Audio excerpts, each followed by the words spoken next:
For the finest in vinyl siding, rain gutters, overhangs, storm and replacement windows, even patios and decks, trust in the experts at Ultimate Siding and Gutters. In addition to being licensed and insured, our technicians are also friendly and courteous, performing hassle-free service and installation at affordable rates. Plus, we provide free estimates for commercial and residential structures. Our entire staff will exceed your expectations. For the ultimate in siding, gutters, and much more, call Ultimate Siding and Gutters today.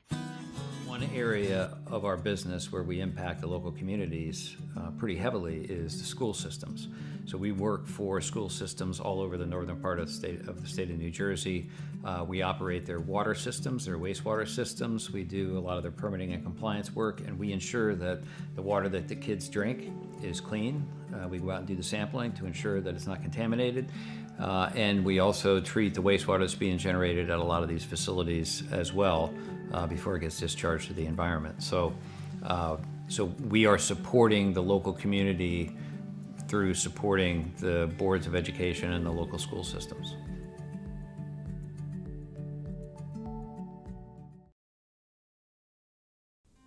It's no secret the real estate market can be a little tricky to figure out.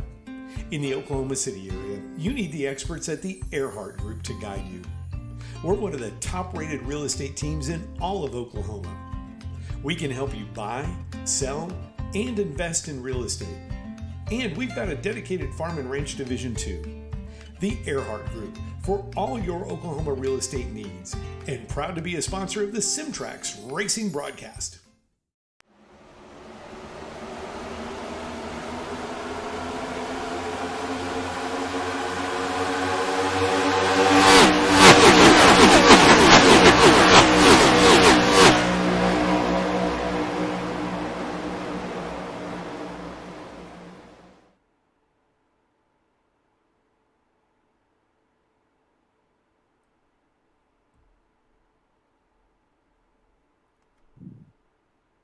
Welcome back, everybody. Simtrax Broadcasting coming to you live. Patrick Morrison here in the booth, and ever so wonderful Stella that's getting warmed up for a great night of racing. After a week off, the Racing Revolution League enters its second quarter of the season, and a lot of drivers have one thing in mind, that they need to push forward and begin their hot streak now. Last race back on September 28th was Gateway Speedway. Hard driving by plenty of drivers, including Brandon Richardson in the 29, Caleb Gilbert in the number 40, who both got podium finishes. But we can't forget our winner, Robert Rader, in the 53 Chapman Environmental Services machine, bringing home yet another win this season. Another win in the series, amassing his total to now 2 on the season. Well, I'm getting jacked up from this extra week off here, guys. Drivers like Kevin Orlando, Justice Murphy, and Nick Alves, just to name a few, will be looking to continue their charge toward the front. But don't count out drivers like Tay McDonald, Albert Likens, or Adam Bowden. All drivers have a chance, I think, and I think a race very soon to bring an upset to the field and to the standings during this season. As we resume this season, many tracks come to mind. Which one to kick off next? How about somewhere fast? How about one very new and recently renovated? Well, you may have guessed it, but I'm going to spoil it for you. It's Atlanta Motor Speedway for the Erhardt Group 200. Deep in the heart of Georgia, 1.5 miles here. This track being one of the original 7 NASCAR tracks has been revamped and really causing trouble for these drivers out here on the track. Atlanta wishes to create a super speedway experience with over 125,000 seats that line the track. I'd like to go ahead and mention tonight the sponsors of the league, Chapman Environmental Services, Butt Kicker Audio Systems, and Ultimate Siding and Gutters. Race sponsor for tonight is the Erhardt Group. Stella, tell me about them. Well, the Erhardt Group are the ones to go see. If you're seeking to buy, sell, or invest in real estate in Oklahoma, you need to look them up. The Erhardt Group is a team of experts that can help you with all your real estate needs, from residential, multifamily, farm and ranch, even commercial. They can do it all. Check them out at erhardtgroup.com. All right, Erhardt Group. Really glad to see them sponsoring here at Atlanta. Let's go ahead and take a look and see what our race conditions are going to be for tonight. 72 degrees in the air, not too bad on the humidity here of 78%, 8 miles an hour of wind, track temperature 102, so that is going to be excellent for these guys. If any of you guys joined me yesterday at the Coast to Coast Racing League, we kind of saw these guys, getting around the track in a lot of trouble with some net code there, kind of guys touching, but that actually weren't touching. So hopefully we'll kind of see if this one kind of squares up a little bit tonight. All right, let's go ahead and look at some of our parameters here tonight. 50% fuel, one faster pair because this is going to be a super speedway, so these guys have a chance. 5 sets of tires. Stage break will be at lap 50. So we're going to stop at lap 50, and then 163 will be our end point. So that is going to be a heck of a shootout for a lot of these drivers here toward the end. Take a little look here at Parker Johnson, see if he's getting out there just a little bit. I believe he's already placed his time here so far on the track. Let's go ahead and have a quick little peek here and see what we got up here, who and where everybody is. Right now, Kevin Orlando with the fastest time with Berube and Caleb Gilbert. That is something to see right there. Interesting to see Robert Rader back there with only a 9th place start. So he's going to be actually back a lot farther than we expected. But I definitely would not count that one out here tonight. He's going to be tough to get around. Guys who are yet to qualify. Jeremy Burns, Ted Rekich has returned, so no, he's a part-time driver. We'll see that 00 get out there and really put the work on these guys. Tay McDonald, James Loveland, Alex Kenton, and Scott Negus. Now, these guys have yet to qualify here so far. I guess they are not going to here tonight, seeing we are wrapping up qualifying here. I think we only got about 15 seconds left in this one. This is going to be a good shootout.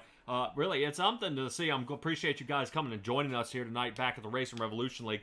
Kind of a little switch up here tonight. You kind of see, where these guys are going to be and what they're going to do after being on that week hiatus. I'm sure plenty of rest involved and these guys taking it away. I think it's going to be a good runoff for a lot of these guys out here on the track.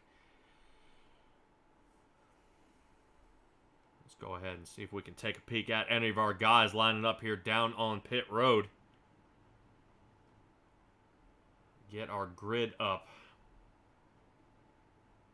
Right, up there on the grid. That is going to start us with Kevin Orlando, Berube, Gilbert 1, 2, and 3. Nick Alves will be 4th.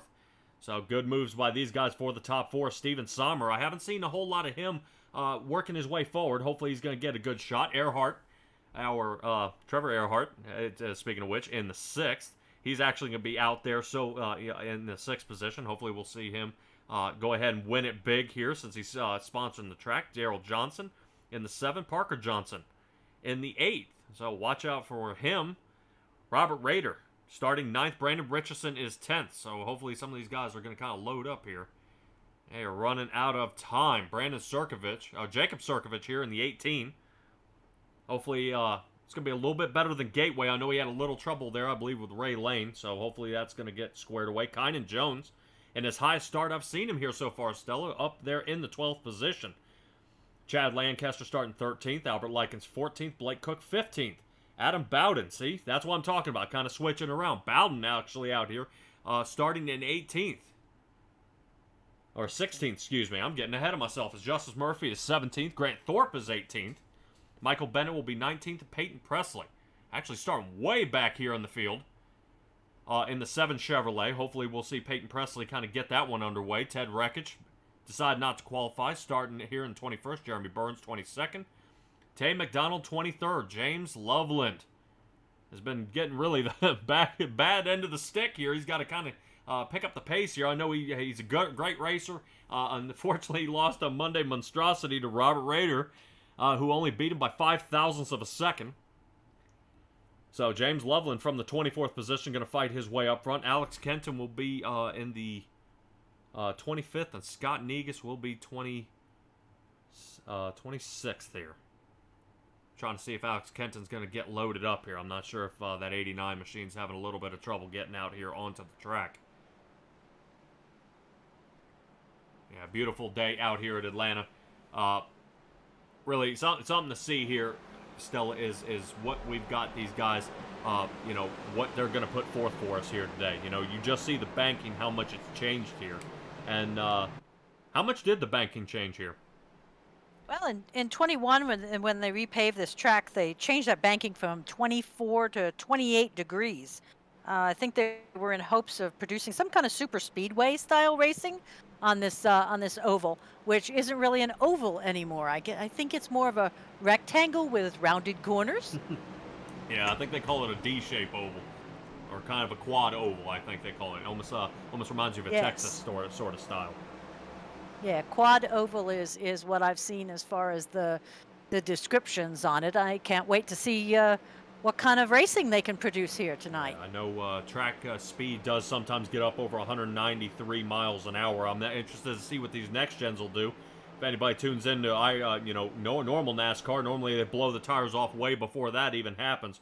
So here we go. We're going to see Kevin Orlando actually get his first race start up here in the front in Season 2, going ahead and taking the first green flag. Fancy job there on the 27 Mellow Yellow car. Patience out there in the chat, I know you're watching, so go ahead and give a shout out there for Kevin Orlando.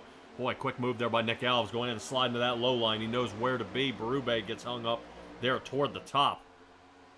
And we're going to see a lot of good racing here so far. Trevor Erhardt kind of squeezes to the inside line as well.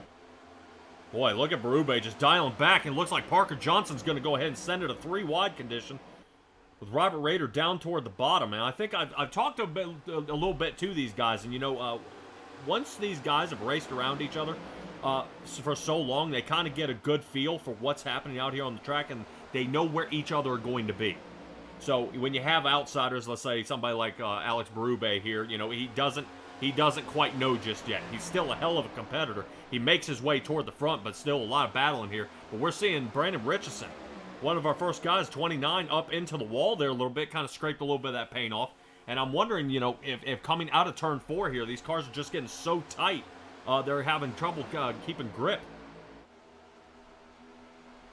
Definitely something to see here. Take a look back up front. Kevin Orlando leading the charge here. Interesting to see taking the low line. That's almost a Talladega or a Daytona style. These guys are staying really, really low, and I don't know how that's going to fare with the right front tire on this car.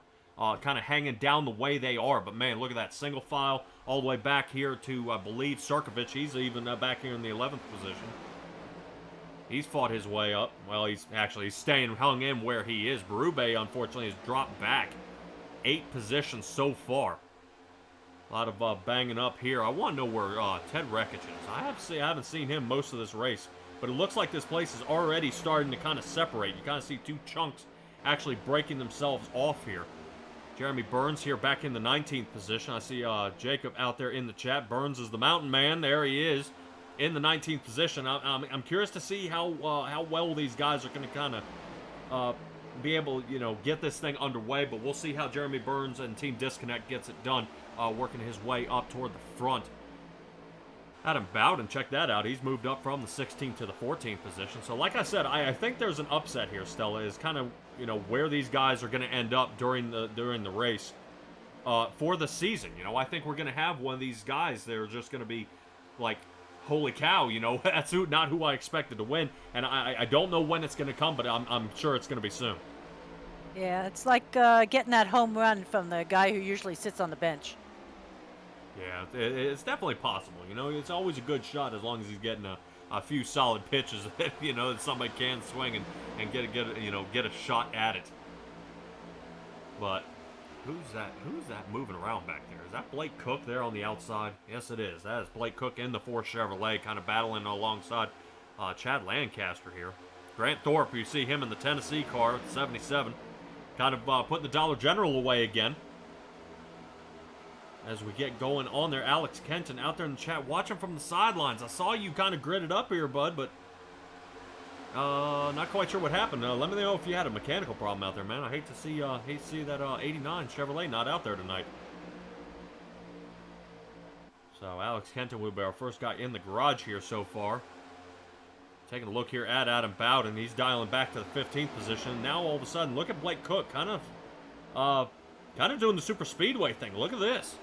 Blake Cook is now picking up a boatload of speed on that outside line with Grant Thorpe.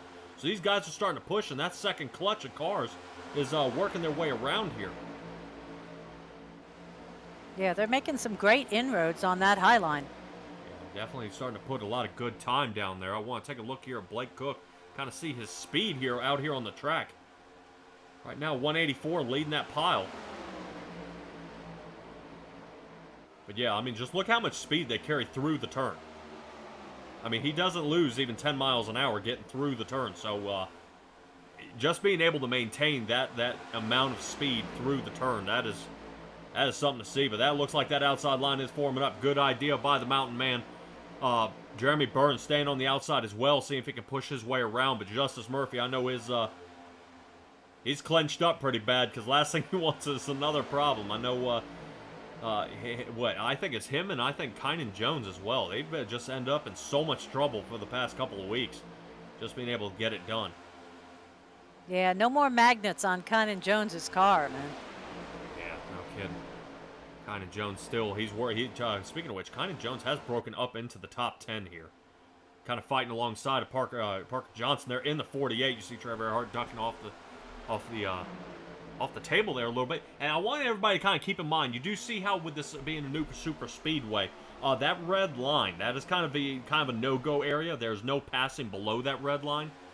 There have been certain situations where somebody will drop below the red line, kind of come up and accidentally dump somebody on the turn. And that is unfortunately a bad juju here. They don't tolerate that here at the Racing Revolution. We try to keep our racing as clean as possible, as this line here of the top 10 cars are really, really starting to pull away from the rest of the field here.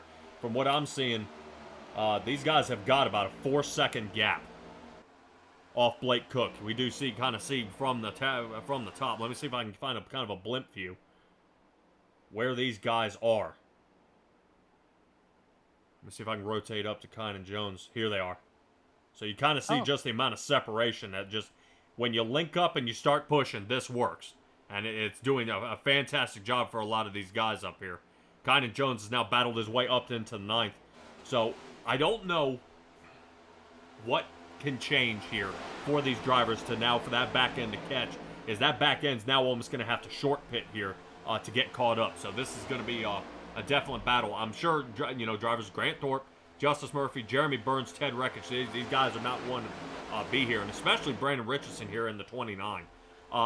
With his podium finish that he had last week, and now he's kind of rolling back here in the 17th position. I'm sure, you kind of come off a high, you start getting that good steamroll here, start getting a good, nailing one after another, and now you kind of back here in the, in the back, back half. This is not where you want to be, so I expect Brandon Richardson to kind of turn this one around and get up toward the front. Yeah, but the back half at lap 14 is really not that concerning. It's clean racing as long as you're staying on the lead lap. Nothing a caution can't fix. Yeah, definitely a caution. And really, a caution is not what you want to see. You hate to see a caution, you know what I mean? Because I'd hate to see a good driver out there and then them getting all bent up. They getting their shot, getting their work way up front. Like I said, somebody like Tay McDonald here. I would love to see Tay McDonald to break out here into the top 10 and really be able, put on a great show for us here with the Echo Fasteners car. But it's just, I just don't know. He keeps ending up in some trouble up there, kind of bumping and rubbing and just... I think what kind of concerns some of these drivers out there is, some of these guys drive by half a car length or being able to kind of not side draft or things like this. Here at the Racing Revolution League, to me, this is Class A driving. These guys are racing within inches of each other, and them being so close, it just leaves no room for error. And I think a lot of guys just, when they haven't been accustomed to the way these guys are driving, is such a change for these guys to kind of figure out, how they're going to get around. I mean, we're looking at just here at this back half. You see Ted Reckich kind of poking his nose out there behind Michael Bennett of the 14. So these two guys back here, they want to go fast. They've got to figure out how to stay in a line. And that line has got to figure out how to open up and get their way pushed back forward. Well, with this place going into being super speedway status, there's just no going alone. The key is to make sure you've got a partner to be able to get that high line. If you're going to go fast, you've got to have a tail or you got to have a pusher. Yeah, definitely here. And we're kind of seeing Grant Thorpe actually kind of sidestepping Blake Cook there. He's going to slide to the inside. Now all Grant Thorpe's looking for is a helper. And see if he can have somebody push him along. But it looks like he's going to go ahead and have no help from anybody else. Stay in front of Blake Cook and get his way around. A couple side-by-side racing back here toward the back. We'll rotate up front here in just a little bit. I want to talk back to Berube fighting his way still back up to the front. He's now broken into the 7th position here. Let's get up here and kind of see how these guys are doing up here so far. I believe Berube is under fire by Daryl Johnson in the 8th. These two guys are getting it going. Robert Rader started 9th up into the 6th. It's a good move there by the environmental services. Yep, Sean Latin, this track is awesome. Yes, it is. But some of these guys are kind of saying the other there. Some of them are saying, man, I'm not so sure I like this track as much as I would like to. You know, it's definitely it's something to see, really, kind of what these guys being able to get around the track here. They say it definitely takes a whole different spin on Atlanta. You see them starting low in turn 3, and you see how they're kind of riding up the track here a little bit, and then it's getting super stiff coming out of 4. So I'm just worried that the tightness of these cars is going to cause a whole lot more problems. Yeah, but you look at racetracks like Darlington where every turn is different and all that. It's just a matter of practicing the field. Yeah, definitely it's something to keep in mind. You know, fortunately, iRace hasn't figured out how to blow people's tires off just yet, or otherwise I think we'd already have somebody in the wall for sure. I think Goodyear's kind of let them down there a little bit. Parker Johnson taking a peek there on the back of Kynan Jones here. Got to watch out. Parker Johnson really giving a couple nudges there to that 85 machine. So Kynan Jones, we were talking about that Magnum before. Hopefully Kynan's able to kind of keep that one cleaned up. You know, I hate to see him get bent up. This is a good shot for him to get his way up toward the front. Oof. Boy, did you see him sling out a 2 there. I did. Now, out of curiosity, with 50% fuel tonight, what do you think our pit window is going to be? Probably around 36 to 40. Okay. So they may have to pit under green flag before the stage break at 50. But at this point, I'm not sure. With the way they're drafting, you know, and the speed that this front pack is getting, it's hard to say. I know some people kind of give you that fuel window. But, you know, as well as these guys are kind of going in tandem here, you know, front to back, it's really coming around. But look at Kynan Jones here. Worked his way around Daryl Johnson, left Parker Johnson in the dust here, and now is reeling in Berube. So whatever's happened, Kynan Jones is liking the way that car is feeling because, man, he's starting to pick up a lot of speed here. He is. So you think they might be going in for tires then before they go in for fuel? Well, if a smart driver would say I would not put tires on this soon. I would wait much later in the race. Definitely at stage break, you got to slap a set of tires on. There's no sense in coming back out here after 50 laps on an old set of tires. But if they want a short pit now, which I would be like somebody like Jeremy Burns back there in the 14th position, absolutely. I would fuel and go and get back out there. Give my best running to catch back up, but stage break, we're going to mash it all back together. So these guys are going to have another chance to get their way back up front. We'll see if, we'll kind of see if the rest of that pack, has a chance to catch back up here. Yeah, we're still looking at about that 5-second split between the top 10 and the rest of the field. Yeah, Parker Johnson is getting a little bit separated here. He's kind of losing a little bit of speed, kind of dropping off. He might have to tuck in behind Daryl Johnson there if he wants to stay in that draft and kind of reel him in here. So right there you kind of see about a 6-second gap between Thorpe and Johnson here. So yeah, about 5 seconds off that backfield, like you were saying, it's just something to see. And a lot of these guys are saying passing's almost impossible. The track just seems so much harder to pass. And I think when they changed the super speedway style, they've kind of narrowed it here a little bit. They did. They narrowed it by about 15 feet. Okay, so what they did is they didn't take the banking all the way to the bottom. And they actually kind of choked up on it a little bit and kind of added some pavement there toward the top, which has given the banking the more angle that they need, but it has shortened the amount of track width. So these guys only have, if they're lucky, 3 wide. Definitely not 4 like Atlanta used to be. So, no, it's 40 foot wide in the corners. Used to be 55, so you could get a 3 wide easy, but at 40 feet wide, that's pretty tight. Yeah, man. It's something to kind of a weird, kind of a jambalaya is what I call it. Is we got new cars, new tires, and new track. And now let's go do it. And these guys are just, they're doing their best to figure it out here. But take a look here at Parker Johnson. Look at him reeling in. Yeah, so like I said, him kind of falling off there a little bit. He's kind of wised up and now working that outside line. See if he can work his way toward the front. Good shout out here, actually, for Kevin Orlando. I said something about him earlier about doing a great job out of him. He's kind of figured out what he needs to do to stay up front. So far, he's led every lap here so far. Out of that 27.4, good job by Kevin Orlando here. Really getting it going, but he's got a couple cars dicing it up behind him. Robert Rader especially. I know he's trying to see if he can get Trevor Erhardt to work a different line, but whoa, man, that outside line kind of forming up, and you see these guys are coming down pit. So we talked about fuel Here window. we go. Yeah, definitely a fuel window. So Kevin Orlando comes down pit. Caleb Gilbert's right behind him. Yeah, trying to see how many other guys. Sommer, Alves, I believe, all came in. Alves, Sommer, Daryl Johnson, they all came in. So right now, that puts Trevor Erhardt in the lead. Good little shout out there for the Erhardt group. Trevor Erhardt in the lead, coming on here on lap 30. So, and that's what I was saying about drafting.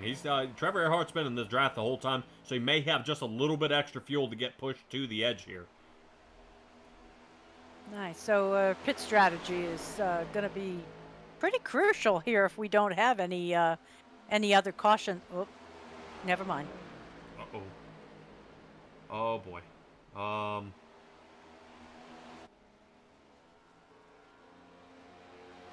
wondering if he just looped it. Looks like we might have some damage on the right rear of this car here. Maybe not. All right, and that's going to bring our first caution, unfortunately.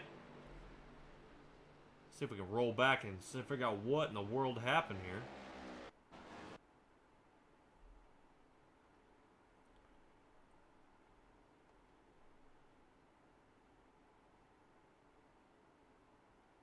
Oh man, you wouldn't believe it. It's so silly. You'd hang your head. I'm waiting to see it. I did not see it happen. It's so silly. You're hanging your head. Here's Daryl Johnson, fresh set of tires out. Here comes. Oh. That's it. Boy, ooh. Yeah, unfortunately, he will be black flagged for that. Not just for the caution. He came out before the cone, didn't he? Before the cone. Before exit. So you'll see the little blue cone as he gets pulled out here. Now he can enter.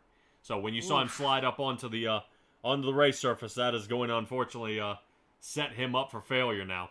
Big no-no. Yep. Yeah. Dang, and that really stinks. Daryl Johnson's been doing a fantastic job up here in the top 10. Really had his shot here toward the front, but now he's gonna be on the back foot here. He's got to be kind of chasing his tail. But actually, if you think about it, think about pit road right now. Look at the guys down pit road. This is a perfect time for them to pit, but now they're going to be in the back. So now Robert Rader's going to be in the back. Trevor Erhardt's going to be in the back, and all these guys are going to rotate up front because they just pit. So now there's going to be no chance, and now they're going to be even farther behind. Wow, yeah, I can't wait for the update on the tower here to see where everybody ends up. Yeah, from what it's showing, I think Kynan Jones out of that was the first out of pit. And it's kind of showing him up in the lead right there, but I don't believe that is correct. Once they get up to the piece there, but that'd be a hell of a time. Why don't you tell me about Chapman Environmental Services? I know they do some pretty good stuff out there. I can do that because we all know that Chapman provides integrated environmental management and consulting services. They do broad spectrum regulatory compliance, permitting, field sampling, and more. But you can find out even more from them by going to Chapman ES for like environmental services, chapmanes.com. Right, awesome. Really, and them supporting the Racing Revolution League here, that is great out of them to go ahead and do that, man. Because really, it takes one thing. It's one thing getting a sponsor, trying to get somebody out here to sponsor your league and put it out there. But man, we try our best to make sure they get plenty of airtime here because they do a fantastic job. Especially, they have a lot of confidence right there in that 53. So. I don't blame them. I mean, if he starts in the top 10, actually, if he starts in the top 12, I would give him more than a 50% chance of winning the race. Yeah. I'm taking a look here at people. Daryl Johnson and Jacob Sirkovich are going to be a lap down here.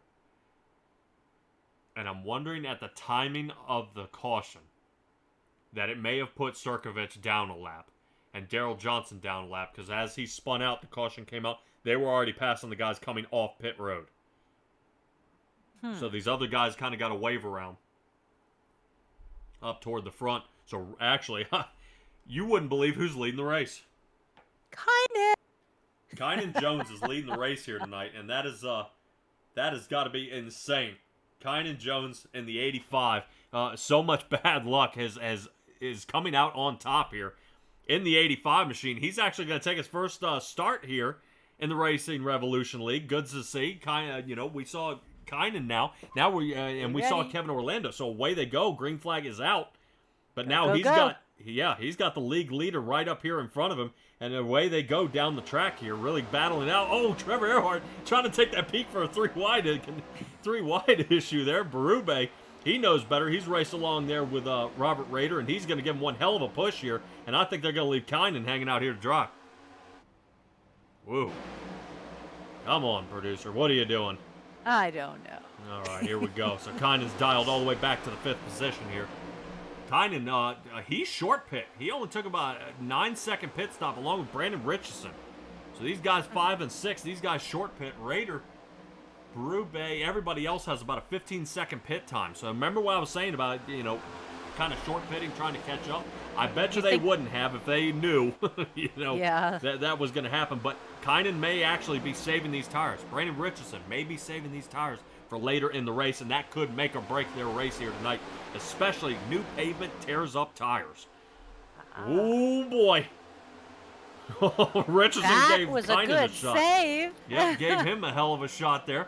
Adam Bowden, watch that. He got a fresh set of tires, and you're going to see what that's going to do.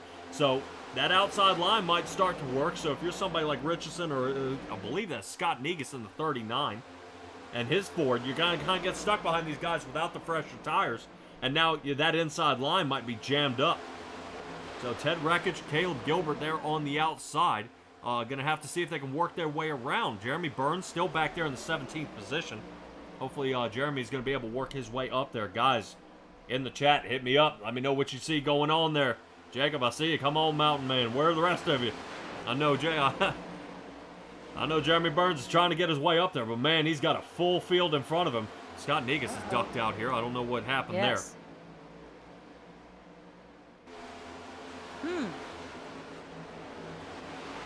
That was an interesting move. Yeah, interesting. Yeah, I am not 100% sure on that one. He's kind of ducking back here. You think he's got an EOL? I don't think so. I don't know if he's got a... Because he is going much slower than everybody else, but he's picking up the speed again. And I'm wondering if he just doesn't feel confident racing around everybody at this point, kind of ducking toward the back and waiting for later on in the race, which, if that's the case, hats off to him. Make it happen. Let's rotate our way back up front. Erhardt into the 3rd. Check out James Loveland from the back to the front. Here he goes. Looking like a little bit of work there by Adam Bowden. Here, Kynan, unfortunately, has dropped back to the 9th position as he's trying his luck, seeing if he can hold out, but it looks like he may have dropped out of this front pack here. And you see it getting dialed back here to the 2nd pack. These guys are having a lot of trouble here not taking tires, so this is something to keep in mind for later in the race. Yeah, now as I understand it, they can, if necessary, to avoid anything worse, go below that white and red line, but they need to either not take advantage of getting forward, or they need to at least pop back in as soon as it's available, correct? Yes. Okay. Yeah, it's something to say, and it's... I've seen some guys do it. Talladega's pretty big for it. Is if guys want to kind of wait out the race, they'll actually drop back, hang out, and let the rest of the field pass them, and I'll kind of bring up the back end of the field rather than race with everybody where mistakes happen. But that's what I would assume is Scott Negus is kind of dropping back there a little bit, and he's going to wait later on the race to make his, make his shot. I mean, he knows he can run up front. He saw he was fast. But interesting to see, if he took tires at a 15-second pit stop there, why he would not want to battle up there toward the front. Robert Rader right now is leading the race. Got Berube just behind him there. I want to rotate up. Top 5. Oh, Look at Ted we've got Rickett here. smoke. Oh, boy. Oh, boy. Albert Likens not in the fudge rounds. Noss look like he's bent. That right front is smashed to pieces. Fortunately, We have one fast repair. we've got a fast repair. That we do. Thanks. We've got a fast repair. But if I'm not mistaken, you wouldn't believe who got caught up in it. You wouldn't believe if I told you who got caught up in it. No. Yes. All right, let's take a look here at Kynan Jones. See what happens here. Oh, bump from Blake Cook. Kynan's loose. Oh, no! Yes. Oh! Grant Ouch. Thorpe's involved. Michael Bennett's involved. Albert Likens is involved. And Kynan Jones is blown to pieces here. Yeah, you see him trying to move forward. He may be locked up. I do. Yeah, that's him trying to avoid a tow here. Wow. That's what I thought. If they blink out right after an accident, they're basically towed, sit 2 minutes, and then start your repairs. Yeah, that was definitely an ugly move here. Let's take another shot here from the top. All right, no no net code on this one. No. See Blake Cook trying his best to get around that one. Look at Grant Thorpe. Oh, man, no. Just off that racing surface, and it bucked him back up. I wondered because it looked like he was going to be clear, and then all of a sudden, up to the right. 14, though, didn't do too badly. Yeah, Michael Bennett, he is... Yeah, it looks like he survived. Probably in just minimal damage. But Kynan Jones, he's bent up pretty bad here. What in the world is that chopper looking at? All right, Kynan Jones got back going, so let's go ahead and get us back live here. If that was the chopper, we may be wanting to call for a caution for that guy. Yeah, he may be kind of careful here. I would question at this point. The caution is just before that 45 lap mark. Well, that's the kicker. It says any time after, at 45 or after, that there is a caution, it counts for the 50. But I don't know because this happened before the 45. Right. This was thrown out at 43. So that's why that would be the only thing. Are they going to call it here this close? Will race control tell us? Oh, yeah. I love the way you think. Let's see if we can find race control. Race control.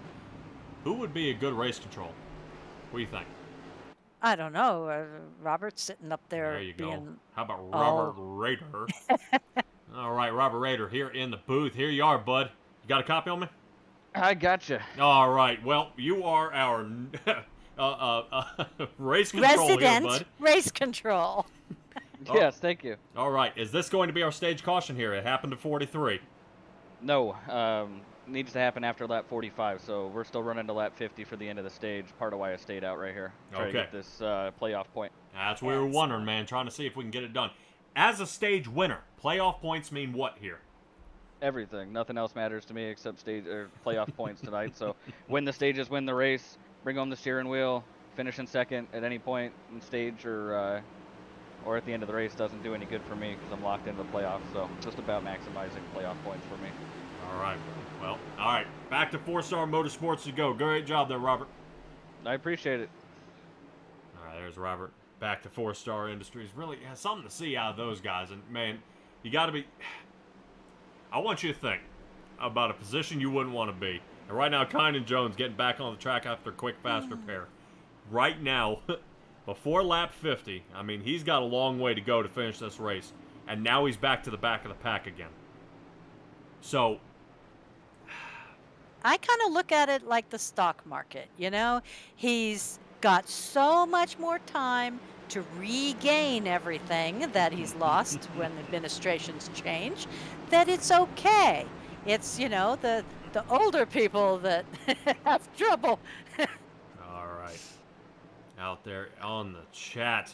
Disgusting. I know my moderator will be out there kind of striking those down, sicking me. All right, away we go. Robert Rader going to go ahead and get swinging away here. See if he can go ahead and get a couple lap shootout here. It's not going to be too much. We're Talk going to about kind of swinging away. What happened to Berube? Yeah, Berube's kind of filing back there toward the outside line. You just see that's the thing. That outside line does not, is not kind of Helping not out working anybody. It's not working out until you're up to speed. But right now, Berube dialing way back, 14th, and continuing to go back, trying to find something in there. Gets in front of the mountain man. He says no, so he continues. Watch out, Blake Cook is the man with the ramming bar on the front. Stays down toward the bottom, and this may just slow up for him just a little bit. But remember, Michael Bennett and Kynan were just down pit, so away they go. What in the world has happened here to Berube? Wow. Talk about starting up here in the second position. Now back to the 21st. That is a huge slide back. I'm not quite sure what happened there. I'm not either, and your ticker has him in the pit. Did he pull out? Did he? Yeah, I'm not sure. Yes. There's no way he ran out of fuel.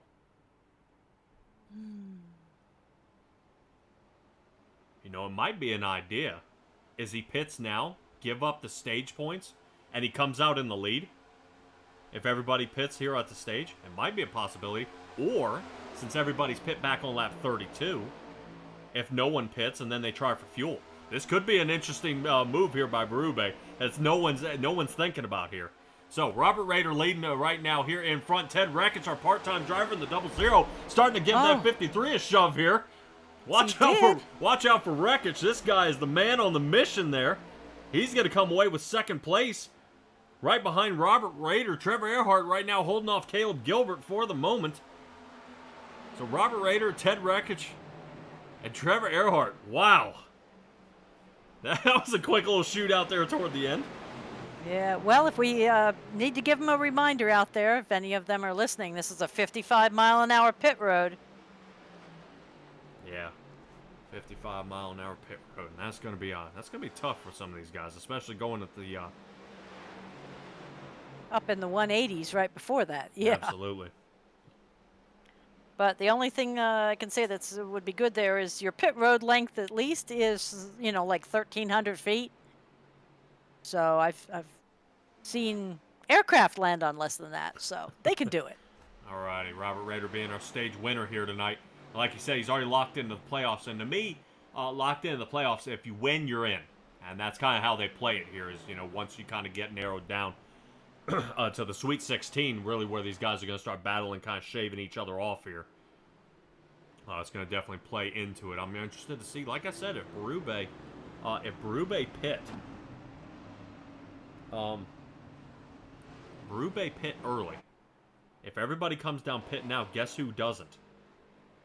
That's correct. It shows him a lap down, but he won't be if everybody else in front of him comes in. Right. Right now, Bowden's the only one that's a holdout. Yeah, Bowden last pit on lap 32 as well. And I've kind of seen something like this is he'll actually wait to the following lap here, and then he'll pit. And then that way he gets a better shot here. But let's go ahead and see what we're looking at out of pit lane here. And these other guys are kind of considering who's getting ready to make the shootout here. Robert Rader's going to be the first one to break off pit road here, I believe. No, I am wrong. No, yeah. I am wrong. I think that's the bang car. Yeah, Peyton Presley in the 7. Gets out there right behind Bowden. Justice Murphy finally gets his break. Getting up there toward the front. All About Bugs, 12. That's a pretty cool paint job there. See if I can get a little bit closer. Try to see if we can get a closer look at his car. Let me see if I have that option.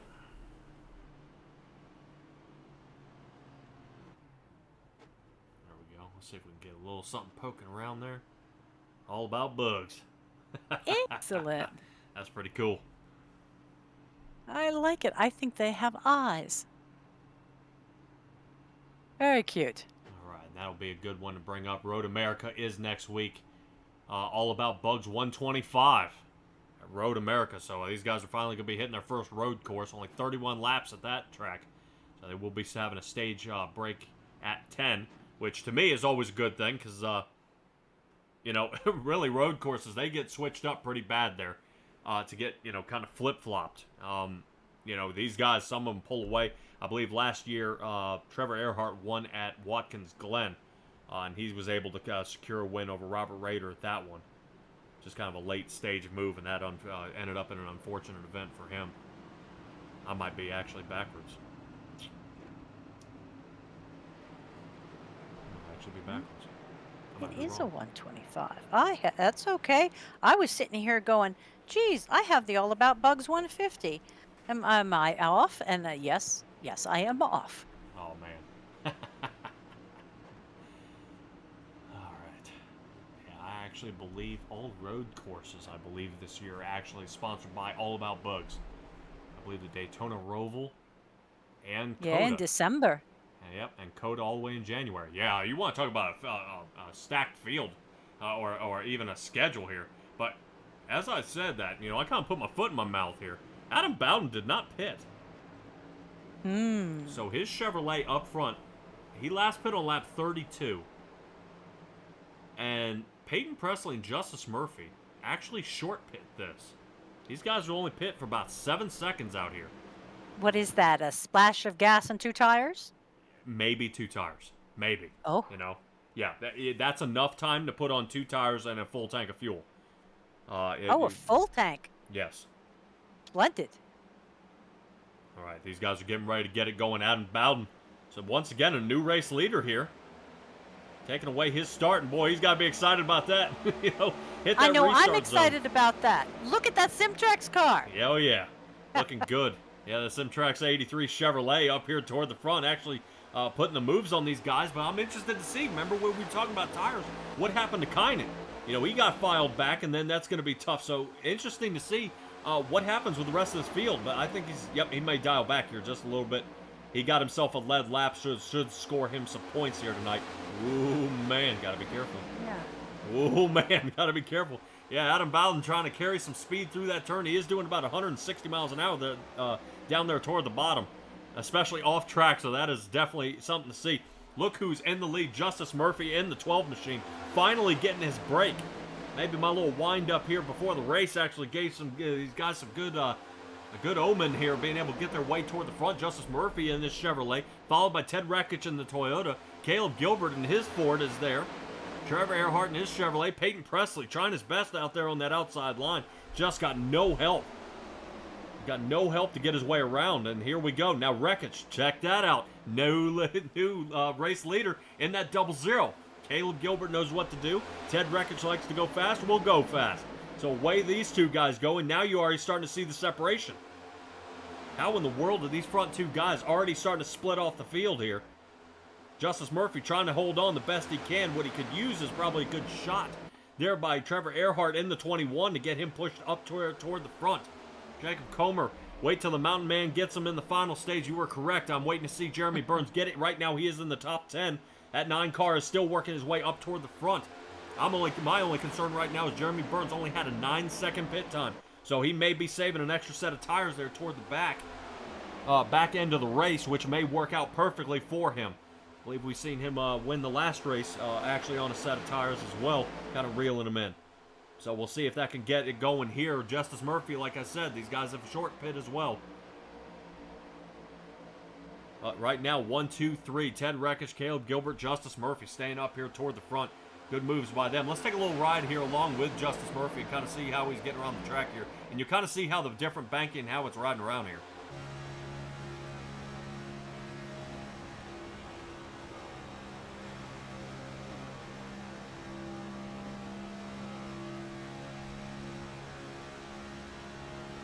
Nice and smooth. You see how little input he's kind of putting on that steering wheel there. That's exactly what you want. Yeah, boy, but you see how the draft, see, I kind of try to push him straight up the track. So a lot more steering input to kind of bring him back down. And that just heats up that right front tire. It's nothing that Justice Murphy's doing wrong. It's just, it's the way the track is, because the front stretch is so much longer. It just slings you into the turn, and you just have to figure out how to compete and slow that down. Man, look at Trevor Erhardt. Even though even the flats, what they consider the flats, still have a 5% bank to them. Oh, wow. So just to try to keep him on the track. Yeah, kind of keeping that nice bowl shape to keep these guys held in there. Right now, everybody's kind of side by side. Back here, I believe, with Kevin Orlando and Richardson here in the 27 and the 29. These two guys battling out here for the 7th position. Kevin Orlando led most of the beginning part of that stage. Took an early pit, but an untimely caution kind of unfortunately cost him a healthy position here in the race. So good moves here by Kevin Orlando, staying here in the top 10, working his way up toward the front. We'll check there on Jeremy Burns. I think he finally got back down to the low line, and now he's going to try to see if he can fight back in the top 10. Jeremy Burns has rotated back to the 13th position. All right, Sean Lattin, I'll tell you what, man, this is a hell of a track here, bud. This is really kind of getting around here where these guys are trying to figure out how to kind of figure out who's got a soft spot.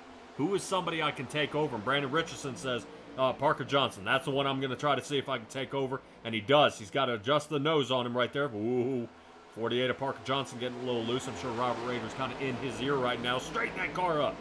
Get that thing back underway. Justice Murphy drops out to the outside as Brandon Richardson's trying to push him around. Good racing here by the top guys, but we are looking 100 laps to the end here. So pit strategy will come into play. So some of these guys who have short pits, some of these guys who have kind of taken it another way, somebody who's definitely not fueled. This is going to be something to see. Something to see. I'm interested that, still on Berube's idea of pitting a little bit early there. He's still a lap down here.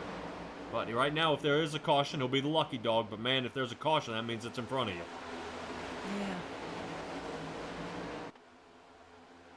Yeah, I'm waiting to see if that pays off. Right now, I'm not seeing the logic of it personally. No, not at this point.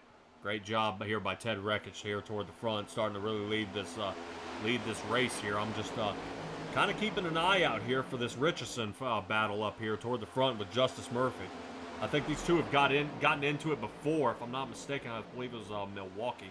They may have gotten into a bit of an issue there.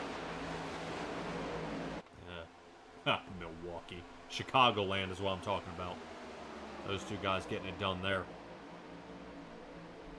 Well, you have a few races on your schedule, so I'll forgive you. yeah, it's definitely something to see here. These guys are getting around the track. Seems to be everybody kind of calming down. It's really not pushing too much.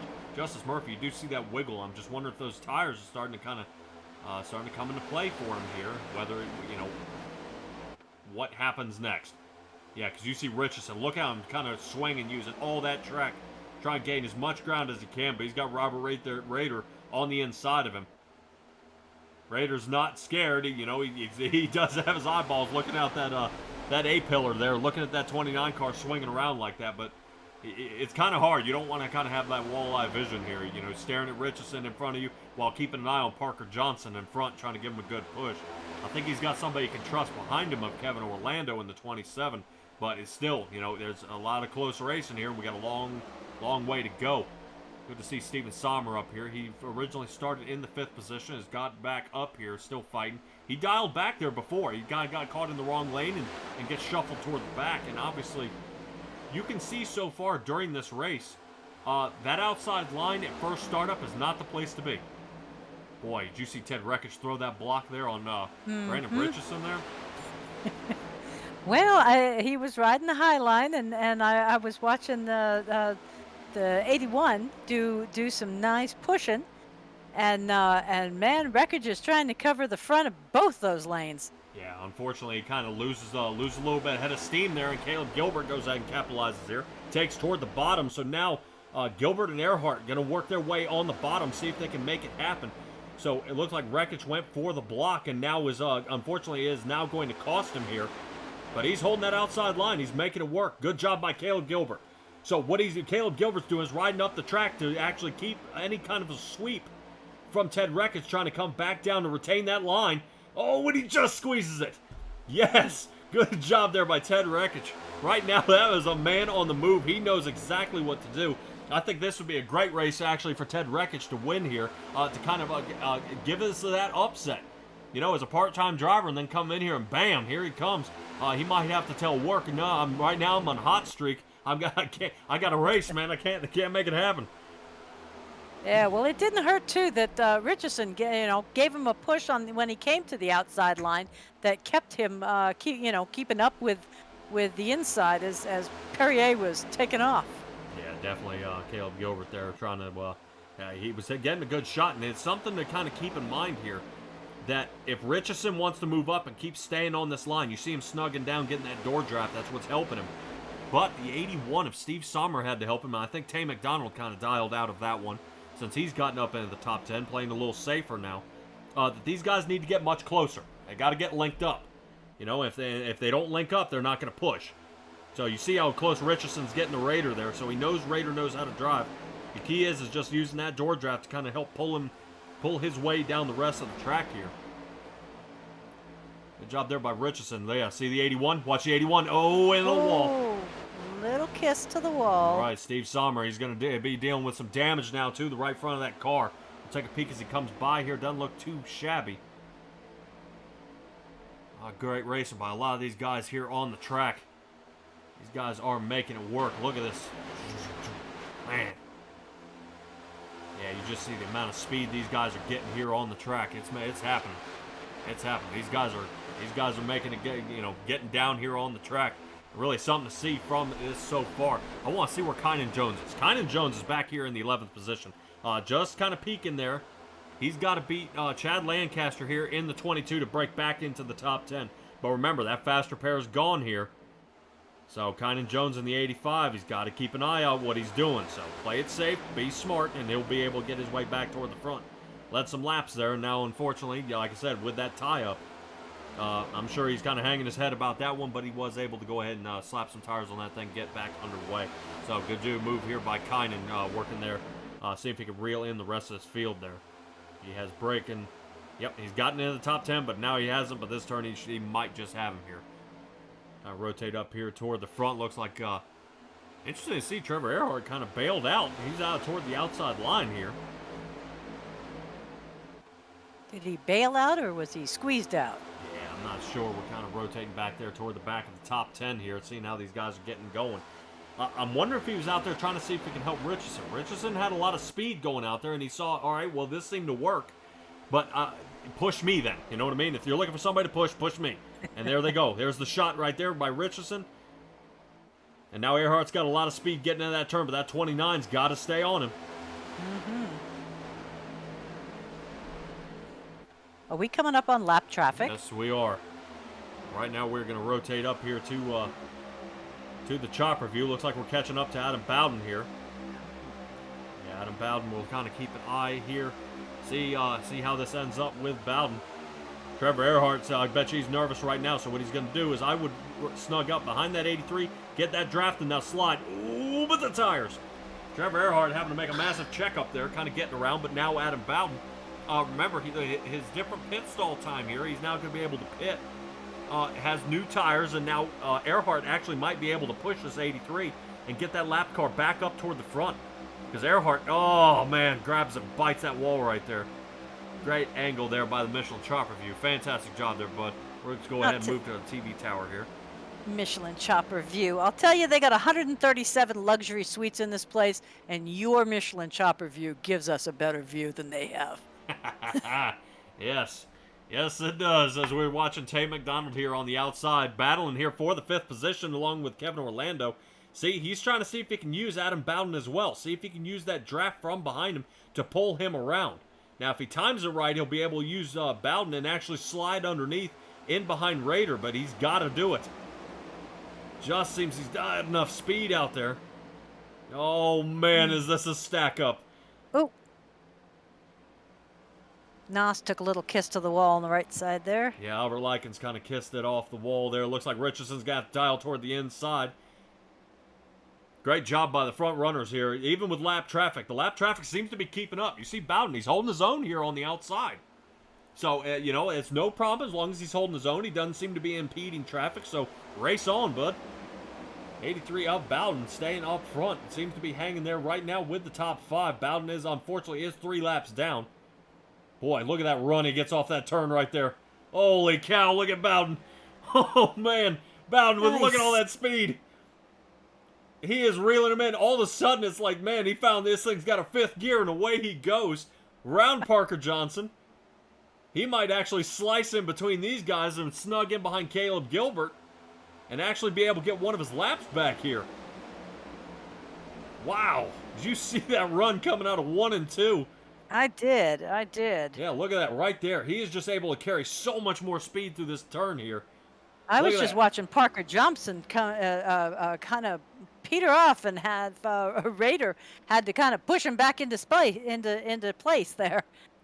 All right, Ted Oh. Rekich. Yeah, watch Ted Rekich here. Yep. Watch that 00. He's gonna kind of fight his way on the outside here. See if he can use Bowden to pull him back around, get Rekich back into the lead. But Bowden, I mean, look at that, holding his own with really no help here. He's able to kind of yank this turn. If he can get in front of the 40 and actually keep that 40 behind him, he'll only be 2 laps down. Unfortunately, Berube will actually be our lucky dog. So Berube will get the wave by. Oh, man, yeah, see, right there. Bowden's just got enough speed. And see, and that's the thing. The guy on the outside has got to use it.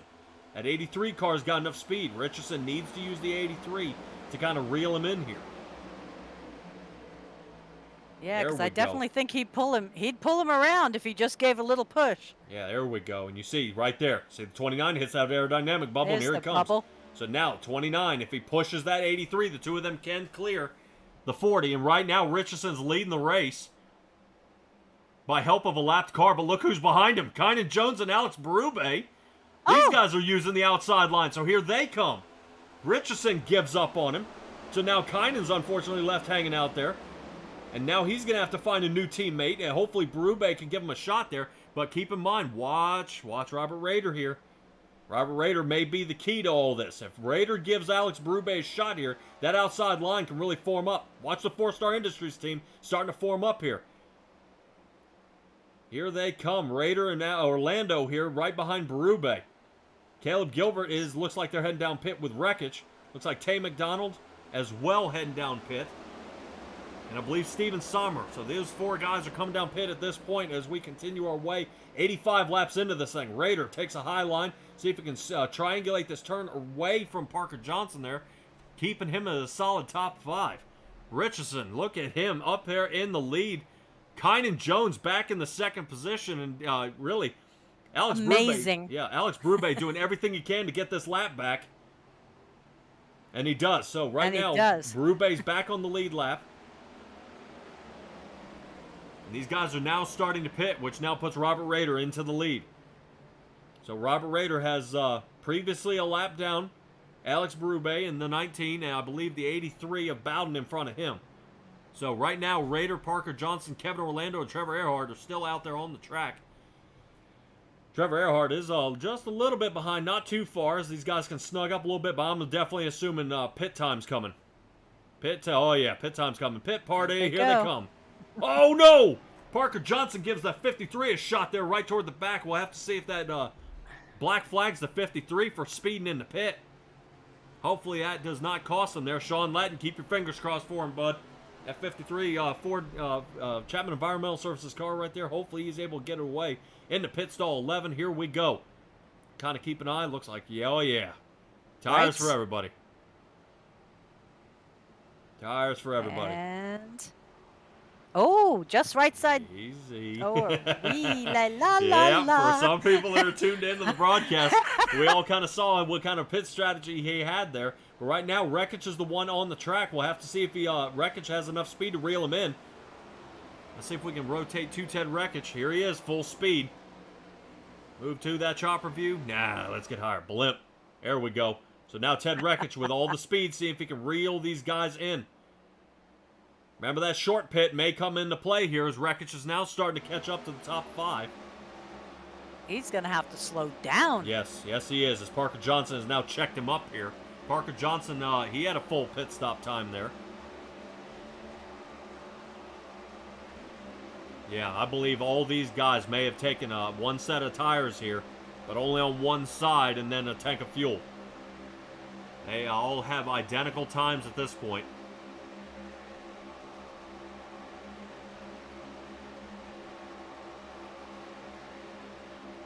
want to keep in mind.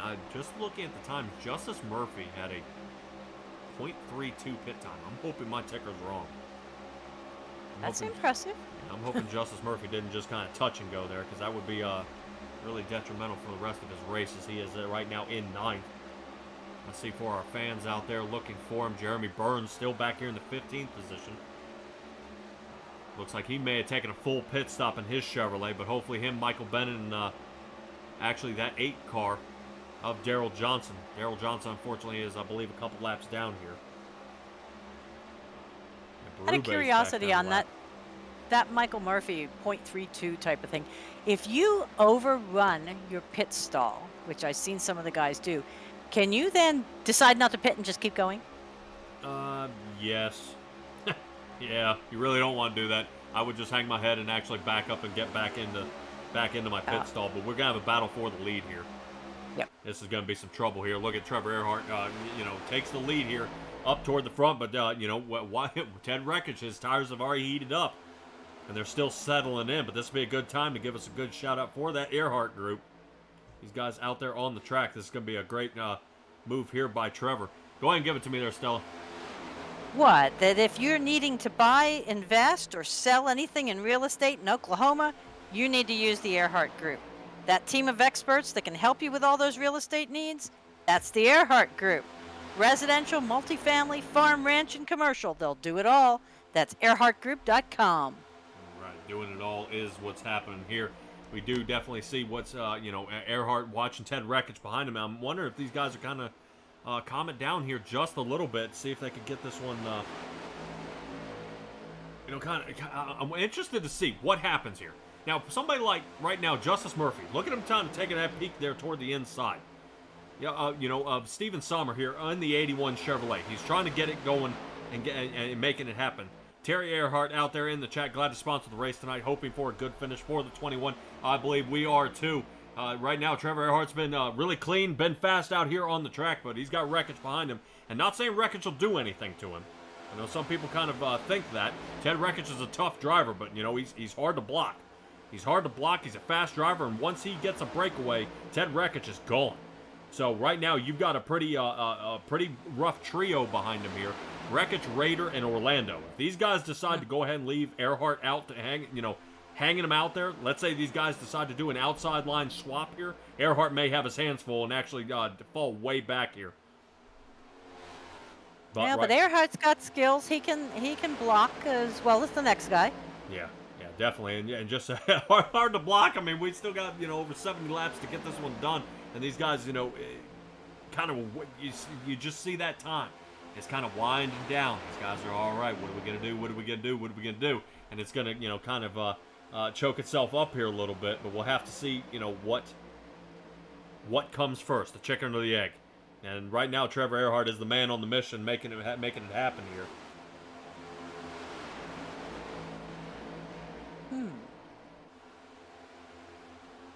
So, but as everybody's calmed down here and making things happen, we're gonna let a few people calm down out there. I see you in the chat there, Kynan. Woo-saw, buddy. Woo-saw, I know. We're going to cut to commercial and we'll be right back.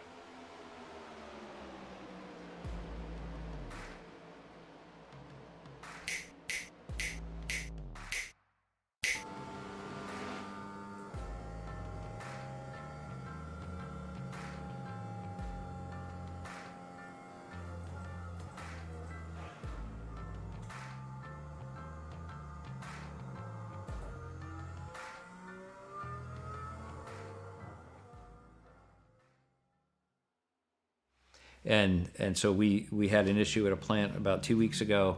It was a traditional municipal wastewater treatment plant. Tremendous foaming on top of the basins.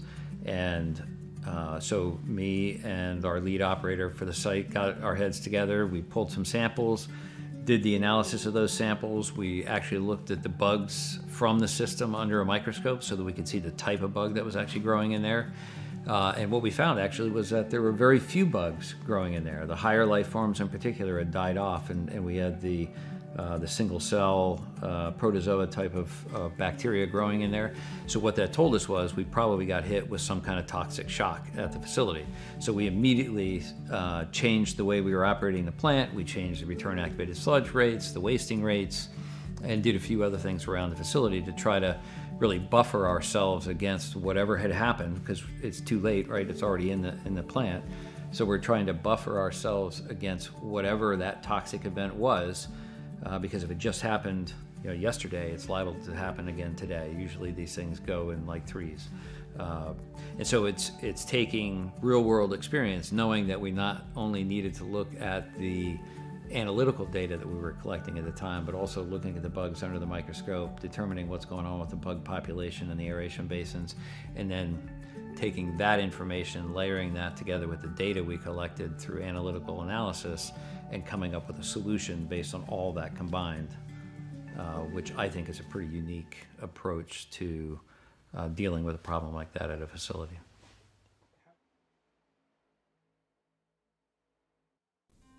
It's no secret the real estate market can be a little tricky to figure out. In the Oklahoma City area, you need the experts at the Erhardt Group to guide you. We're one of the top-rated real estate teams in all of Oklahoma. We can help you buy, sell, and invest in real estate. And we've got a dedicated farm and ranch division too.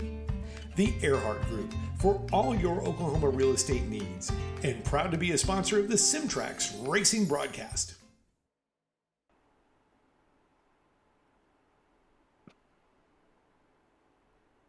All right, we are back, everybody, and we kind of saw how some of those drivers out there in our little capture feed there toward the bottom, you guys saw how they kind of got around the some of that lap traffic there. These guys got to, it seemed to work out. Trevor Erhardt, Wreckage, Raider, Orlando, James Loveland. These guys kind of snugged up all together, moved their way up toward the top, and got around. No issues, and really that's good communication, especially over the radio. How are we going to do it? Because it's nothing against the lapped cars, but last thing you want to do is get wrecked by a lapped car.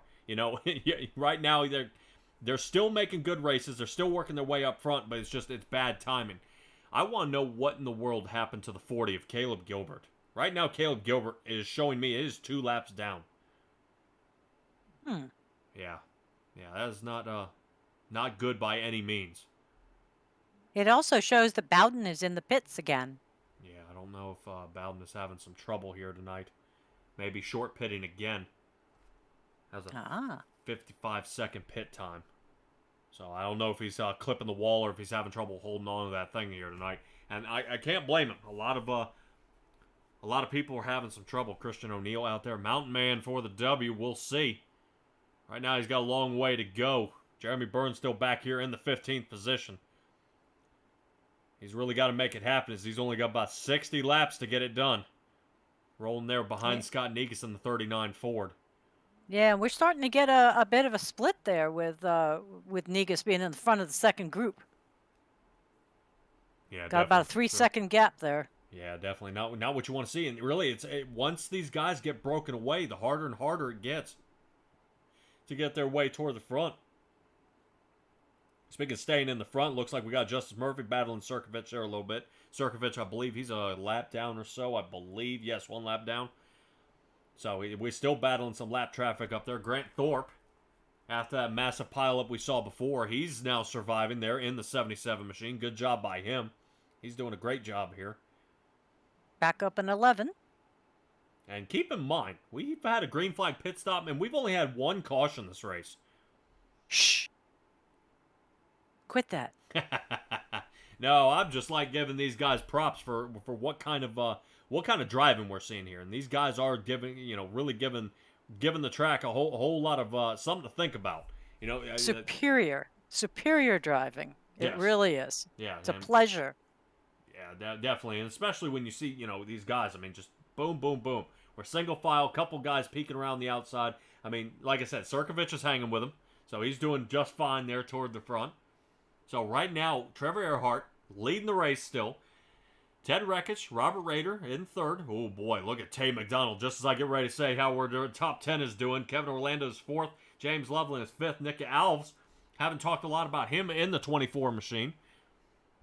So good to see him out there. He's still trying to look for that top 5 shot. Steve Sommer, Tay McDonald battling for 7th and 8th here. Steve Sommer there in the 8th, Peyton Presley 9th, and Justice Murphy in the 10th. But that may be taken over here very shortly by the 77 machine.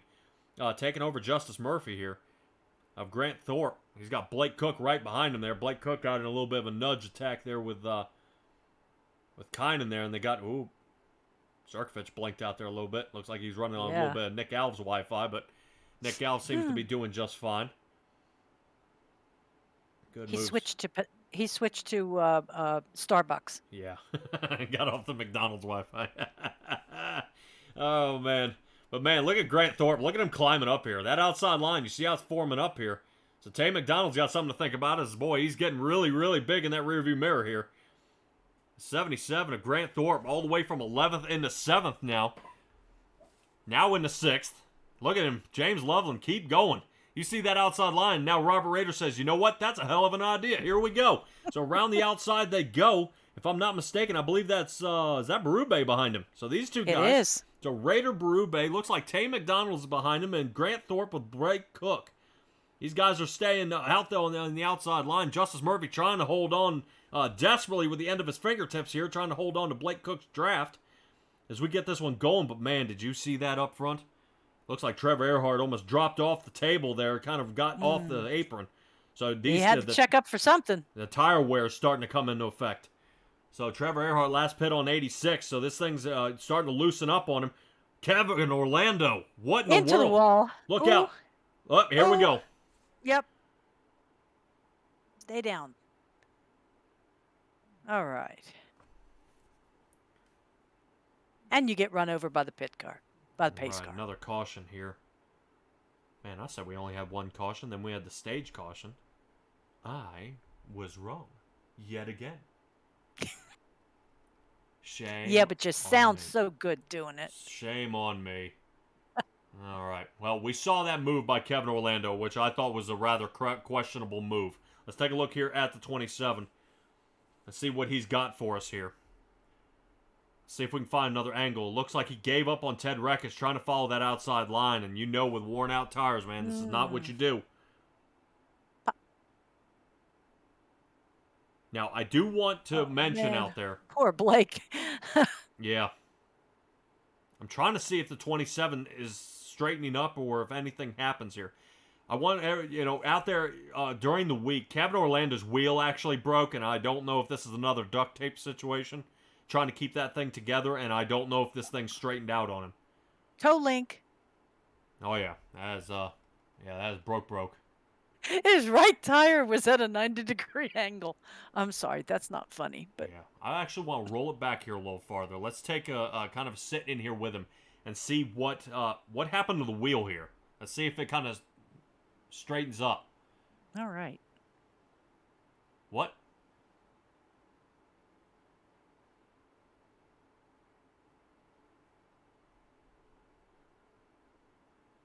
I think he went hands off.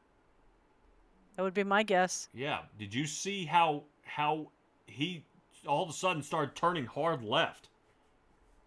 Like he got around the turn here, and then it straightens out on him.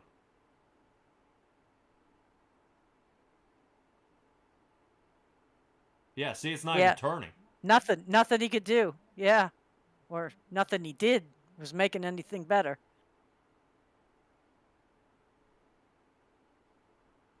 Looked like he got himself squared away, and then 4 came back.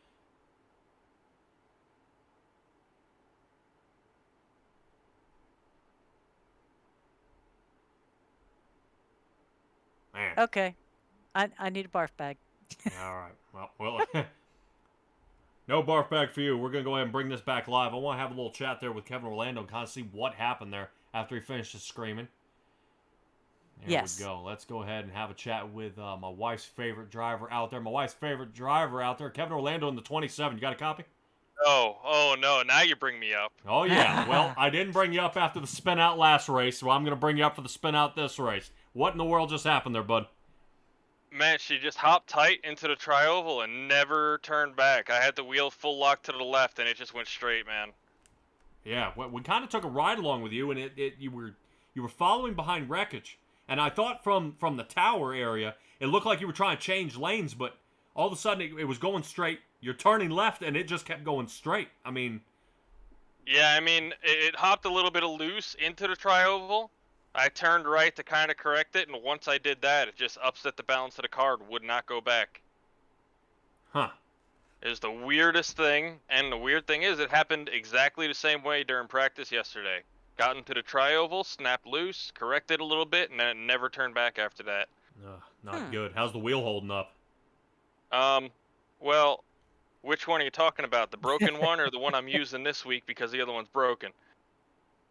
Well, I didn't know you had transferred to a new one. I thought you were still on the broken one. Oh, no. The broken one is out of commission for now. Part comes in tomorrow, of course, so I'm on a Logitech right now and hating every minute of it. All right, Kevin Orlando, man. Hopefully things turn around for you. You've led some laps here tonight. Lap here. Yeah, you've led some laps tonight. You've been able to get your way up front. Still a tangle up there, bud, but keep working hard. Thanks, man. I'm going to try to make something happen. All right, back to 4-Star Motorsports you go. And there he goes. Man, Kevin Orlando. Man, talk about flipping the script here. So now we have Robert Rader and Tay McDonald bringing us out. Tay McDonald is up 24 positions from his original start here. So, Really? Yeah, oh yeah. And right now everybody is pit back here on lap 112. So really this should be a level playing field at this point. Right now from all the pit times, nobody short pit here. So everybody should be on fresh tires, full tank of fuel, and back for this one. This was going to be a good shootout here. I'm assuming that we'll have another green flag stop. At least for the next 30 laps. Yeah, we'll have another battle, but really this is going to now mash everybody together. Trevor Erhardt staying in the third position, but Grant Thorpe up 15 positions into the third, and we're back under caution. Oh, I believe this one was in the back, wasn't it?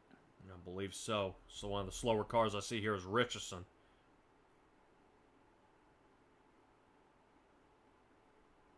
So, and out there in the chat, no patience. We just talked to him. He does not have any duct tape.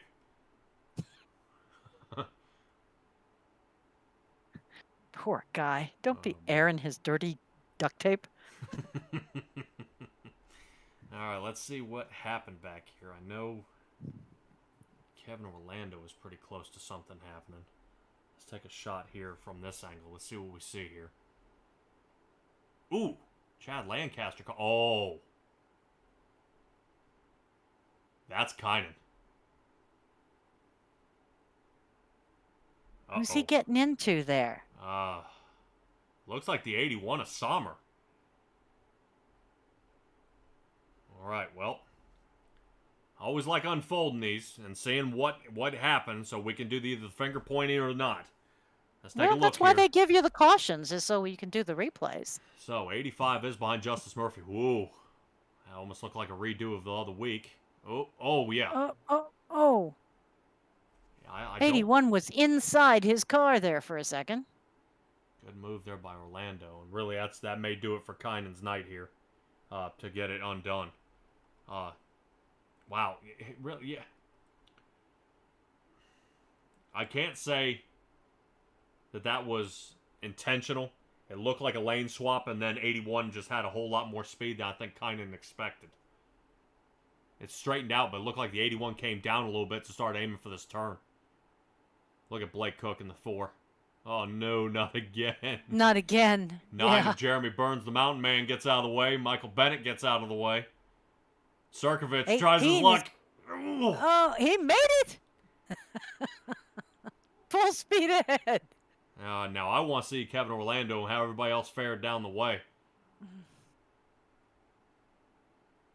Yeah, it looks like everybody was able to keep it collected. Brandon Richardson, he just checked up and stayed there toward the bottom. Definitely tough driving out there for some of these drivers. I feel bad for some, kind of some of what you see going on here. For especially some of these guys in the back. Yeah, it seems once you get into something and you're in the back, you seem to just get tangled up again and again. Yeah, definitely something to see. Hopefully these guys will be able to turn it around. Let's see if we can pull in another driver here.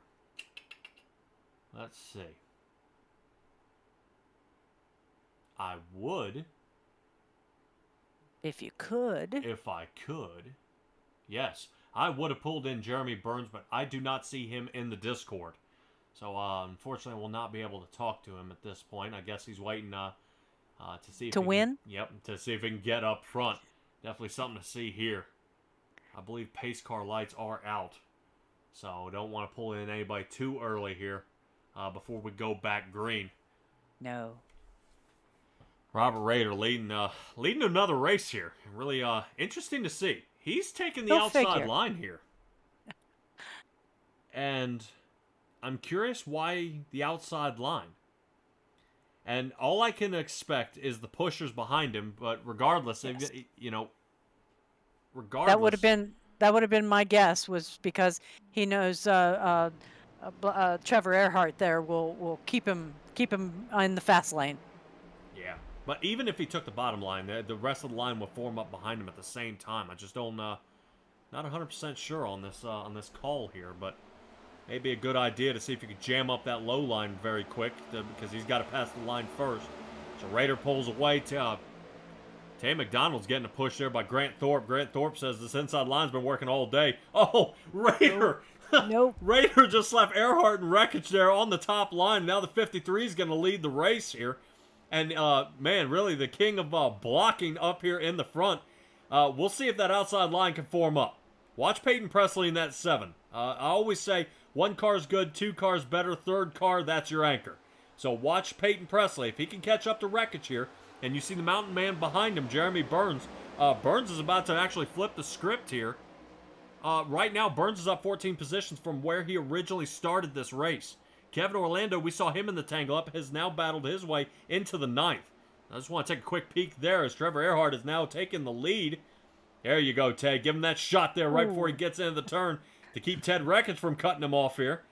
But now, Trevor Erhardt, once again, back into the lead, making it happen.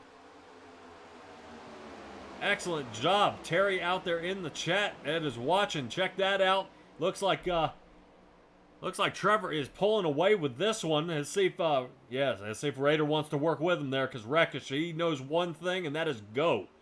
Away he goes, Peyton Presley. Now the anchor is going to be Jeremy Burns there on the outside. Kevin Orlando just watching all this happen in front of him. Really, definitely a nightmare. Not what you want to see is these guys all getting mashed up. Let's take a ride here with Tay McDonald. Let's look at what we got going on here, riding shotgun with him. Oh, man, just so much happening. If we're in a barrel of apples, we'd have applesauce by now. Man, these guys are making great moves here.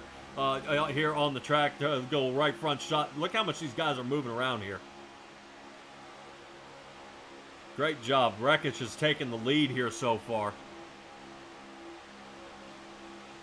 These guys are making it happen here at Atlanta Super Speedway. For the Erhardt Group 200, this is really one to see here. Man, these guys are just making it happen. So fast on the track.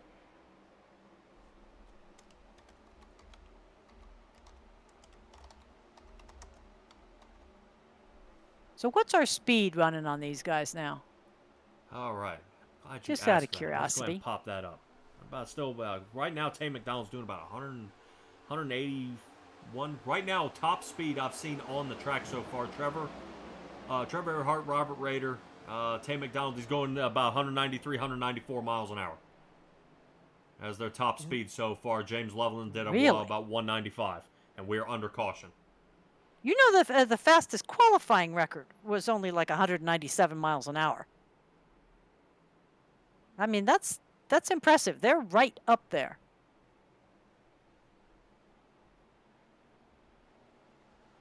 Terry Erhardt says applesauce. Applesauce question mark. I guess you're talking about everybody getting jumbled up and they're kind of mashing them all to pieces. Yes, bumping, but mush. All right. Let's kind of roll back here and see what happened. I believe Justice Murphy may have been in this one. Just as bad luck continues. 12 car Justice Murphy. Keep in mind, watch the 8 here. So Justice Murphy in the All About Bugs purple and yellow car. The 8 car right behind him. He's behind, Justice is also behind Kynan here, and we'll kind of see what happens. See if we get a better shot. Oh, no. That Yeah. was he. Mm, Yeah, it did look like he kind of turned him there a bit. Now, the only thing I could say is that 8 car actually pulling down like that, it ended up getting a lot more fresh air. And when he got that fresh air, it gave him that burst of speed. See, right there, boom. But he also got below that paint line. Yes, he did. And we'll have to see if that ends up.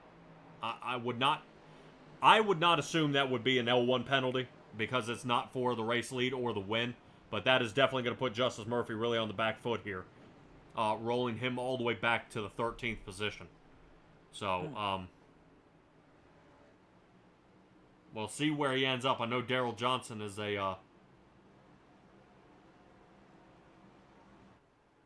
yeah, Daryl Johnson there he is down pit. Kind of seeing how this one's going. I want to see what we can do here. We'll see how we're doing here.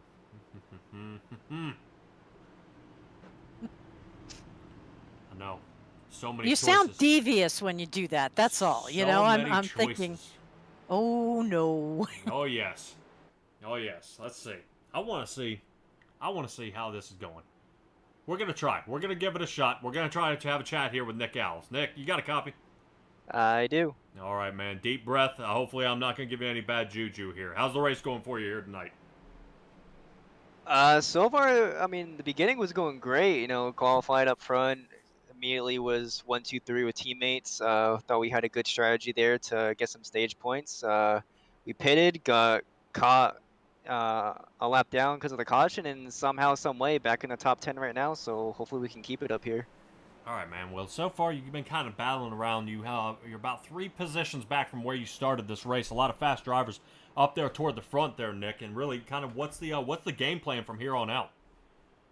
Well, I think for now on, I mean, I'm in line right here right now with all my teammates. So we're going to try to work together here for the final less than 40 laps. So hopefully we all stay in line, stay tight, and keep it clean.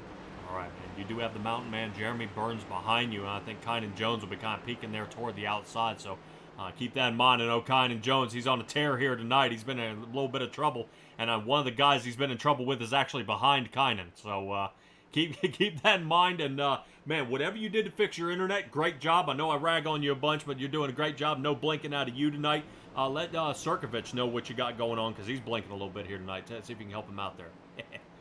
Yeah, thank you, Patrick. Shout out to Comcast for actually supplying me some decent internet nowadays. Ooh. Hats off to them, man. Great job tonight. Thanks, Patrick. All right, Nick Alves getting ready to get back underway here. Good battles from him, really, and he, like I said, he's another one. He's another one of those drivers there, Stella, that he just gets caught up in some ugly wrecks, and you know he just doesn't seem to get his stride. But out front, Ted Reckich, Trevor Erhardt. These guys are going to bring us to the next round. There are a lot of fast drivers up here in the front clutch. Oh, Erhardt. Oh, with a wheel spin at the beginning. Sweet. Raider gave him a shot. Yep, Raider gave him a shot there to get him going again. Because, yeah, you don't want to let Wreckage get too far away from you, but this will actually work out perfect. Watch these guys on the inside line. This is how it's done. 4-Star Industries, 1, 2, 3, and 4 now. Something's happened to Wreckage. Beyond, it looks like just losing the stream. Yeah, I'm not quite sure. Wreckage has already fallen back. So far back to the Huge. 16th position. Not sure if something happened there. He did pit back on lap 112. Same as Erhardt and Raider here up in the front. I'm not sure what's going on. See if Wreckage he's going. Yeah, I don't know what happened.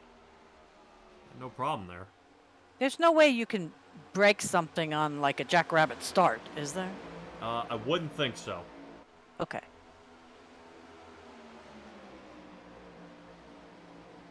Because that was a wonderful start. I mean, that was like a Raider start. Oh! What in the world just happened there toward the back? Oh, I don't know. But they're going in every direction but forward. Yeah, I'm trying to see if I can find Chad Lancaster. There he is. Something happened at 22. Mash that wall, and that's it. That is going to break Chad Lancaster in the 22. The front wheel isn't even turning. Yeah, he is. He broke. All right, let me see if I can get a good angle of what in the world happened here. Let's take a look here at Chad Lancaster on the 22. 39.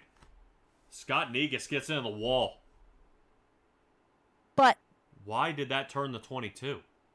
thank you. Let's try to roll that back right here. What? 39 clips the wall. And Okay. It looked like he hit an invisible car. Either that or he stomped on the brakes so hard that the front end dipped down. Daryl, boom. Oh. Look at the 77 of Grant Thorpe flossing it through. Bowden gets caught in it. Yep.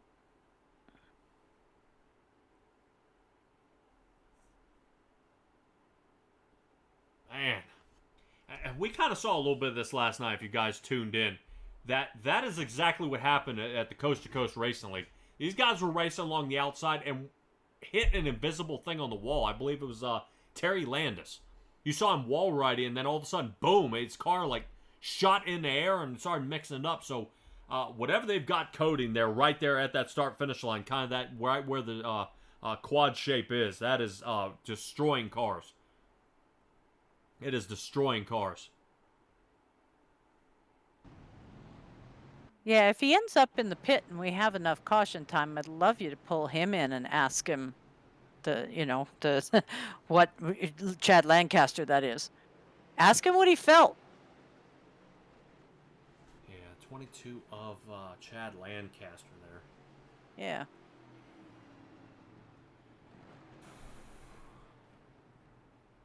Let me see. Here he is. Oh, he's back out. You Fast think it's his repair. first fast repair? Okay. Alrighty, let's see if we can have a chat with Chad Lancaster here. Chad, you got a copy on us here, bud? Yep, go ahead. Oh, man, alright. I know what you're thinking, man. You didn't even touch him. Yeah, I know. He just got in the wall, and all I saw was door. So, did it show the car, out of your windshield where you were racing? Yeah, I saw the car the whole time.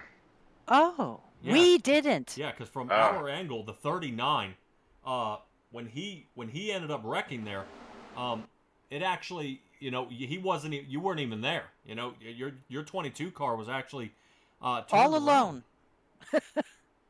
Huh. Yeah, I saw it the whole time, and he just collected in the wall and then shot back into me. Wow. All right, man. Well, I'm actually, while we're in this interview here, I am slow-moing it, and you will see what we're seeing. And now I see nothing there. 39 got up into the wall. Looks like you were about 2 or 3 car lengths off, and then all of a sudden your car just kind of turned around here. And then Daryl Johnson got into you, man. Really, hate to see that happen for you, man. But really, what's kind of the game plan from here on out? Trying to get your way toward the front. Yeah, I just need to pass Daryl and hopefully be a few more cautions to get some laps back. But other than that, not much I can do.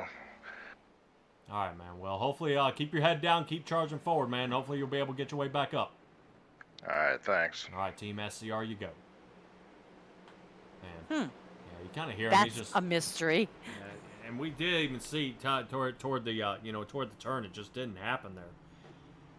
Terry Erhardt out there in the chat says, Stella, can you work in a pork chops reference? Then you'll be like the classic Brady Bunch episode, pork chops and applesauce. I'm not old enough to know the Brady Bunch. Oh, here we go. All right, Sean Lattin. I don't know, man. That was some weird stuff happening out here. I don't know, man. Hopefully we'll be able to get this away. But Trevor Erhardt getting pulled away on this one. Let's see if we can get this one underway. Wreckage up into the 11th position. Everybody pit back on lap 131, so I think everybody's trying to make this last stretch here toward the end. Right now, Nick Yalv's the one prospering the most here.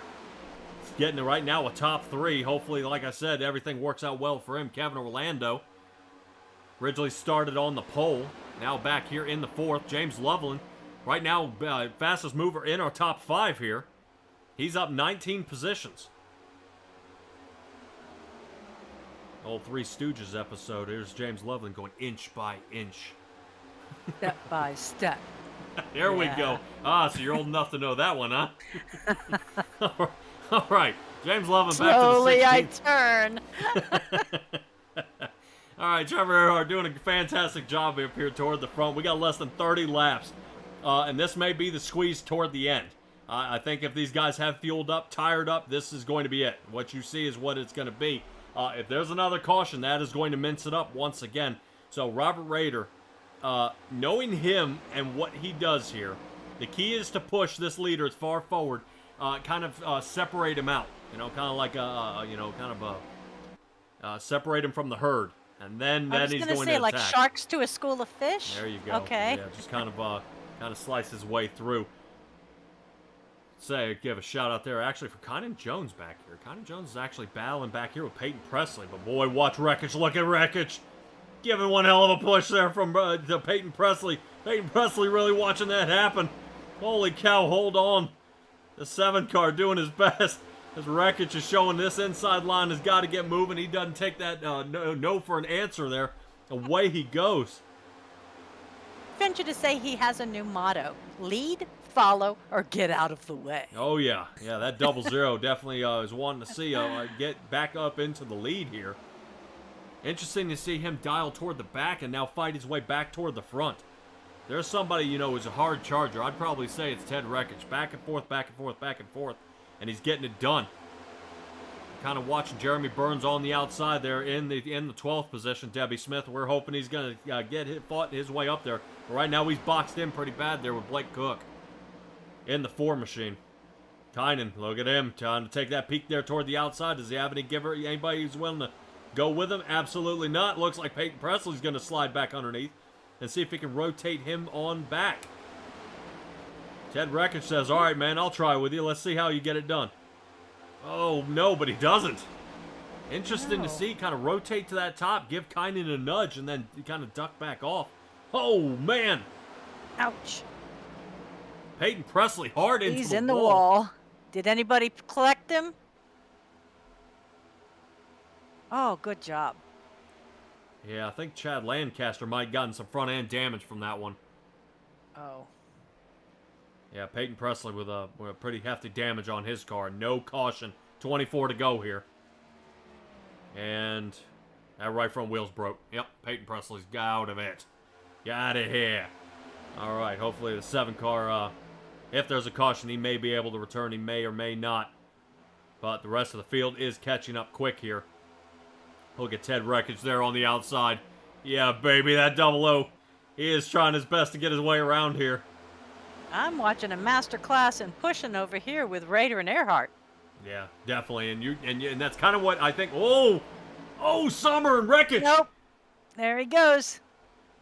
Wow. And I think Justice Murphy caught up in it again. Yes. Holy cow, man. Oh. Yeah, that's going to do it for him. His engine's blown. I hate when I see him just blink out like that. It's never good. Never good. No, they definitely had to tow there. That was...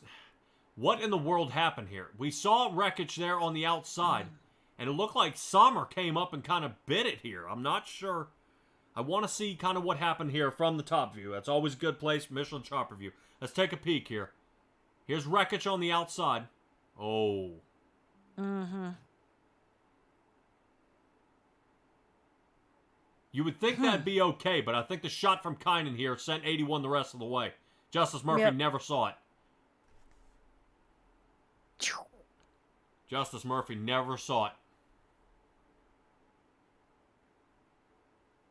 And Justice Murphy, we already know he's used his fast repair, so that's going to be it for Justice Murphy here tonight. Yeah.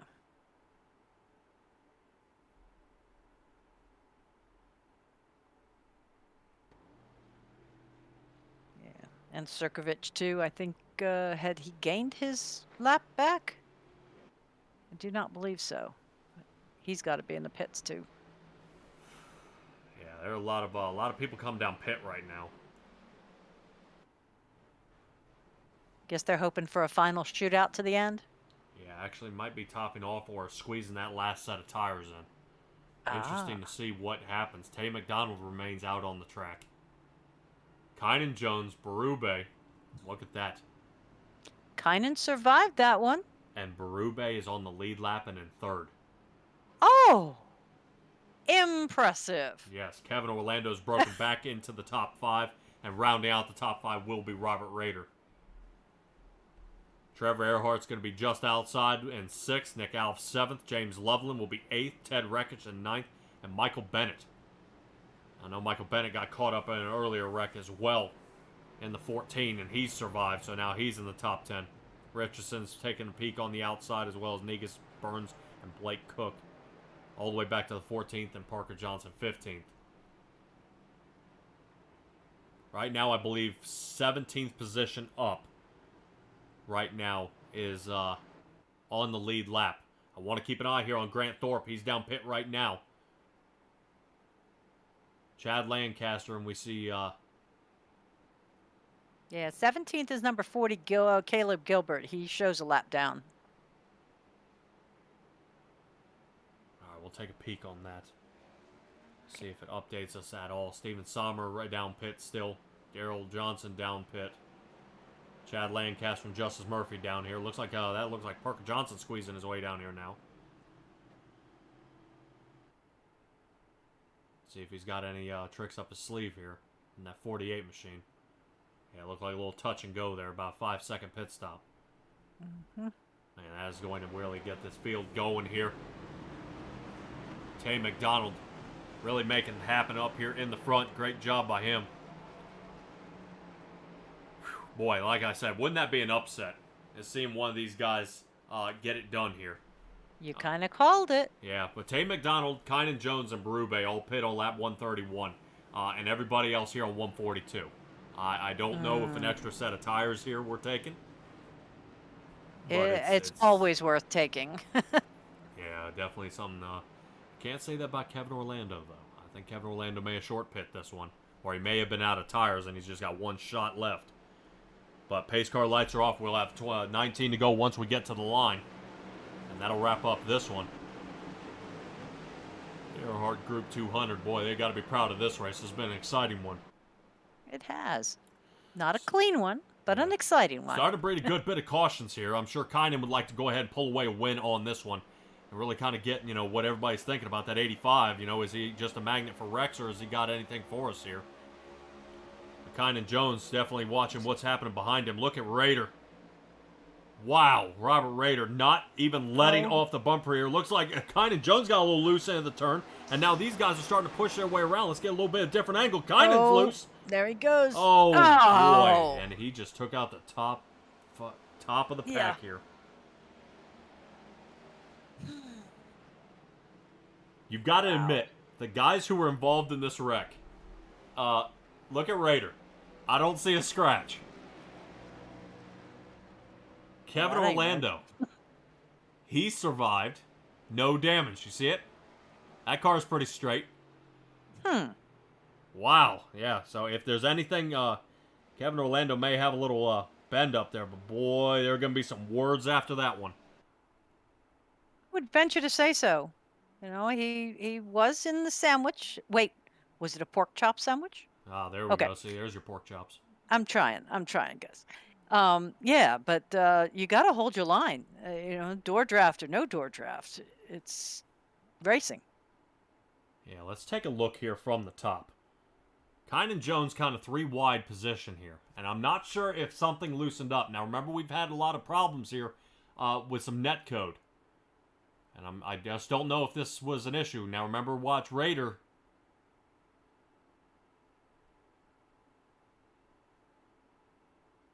Ooh. Uh-huh. I don't know. From that angle, that looked like Kynan held it.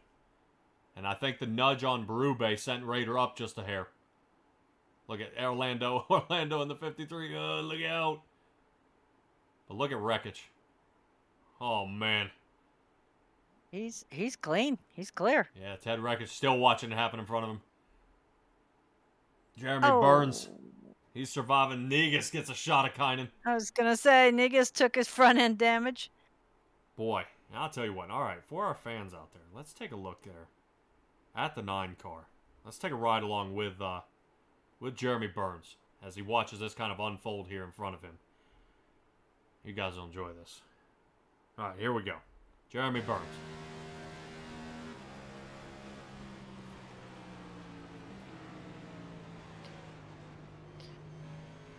Good moves.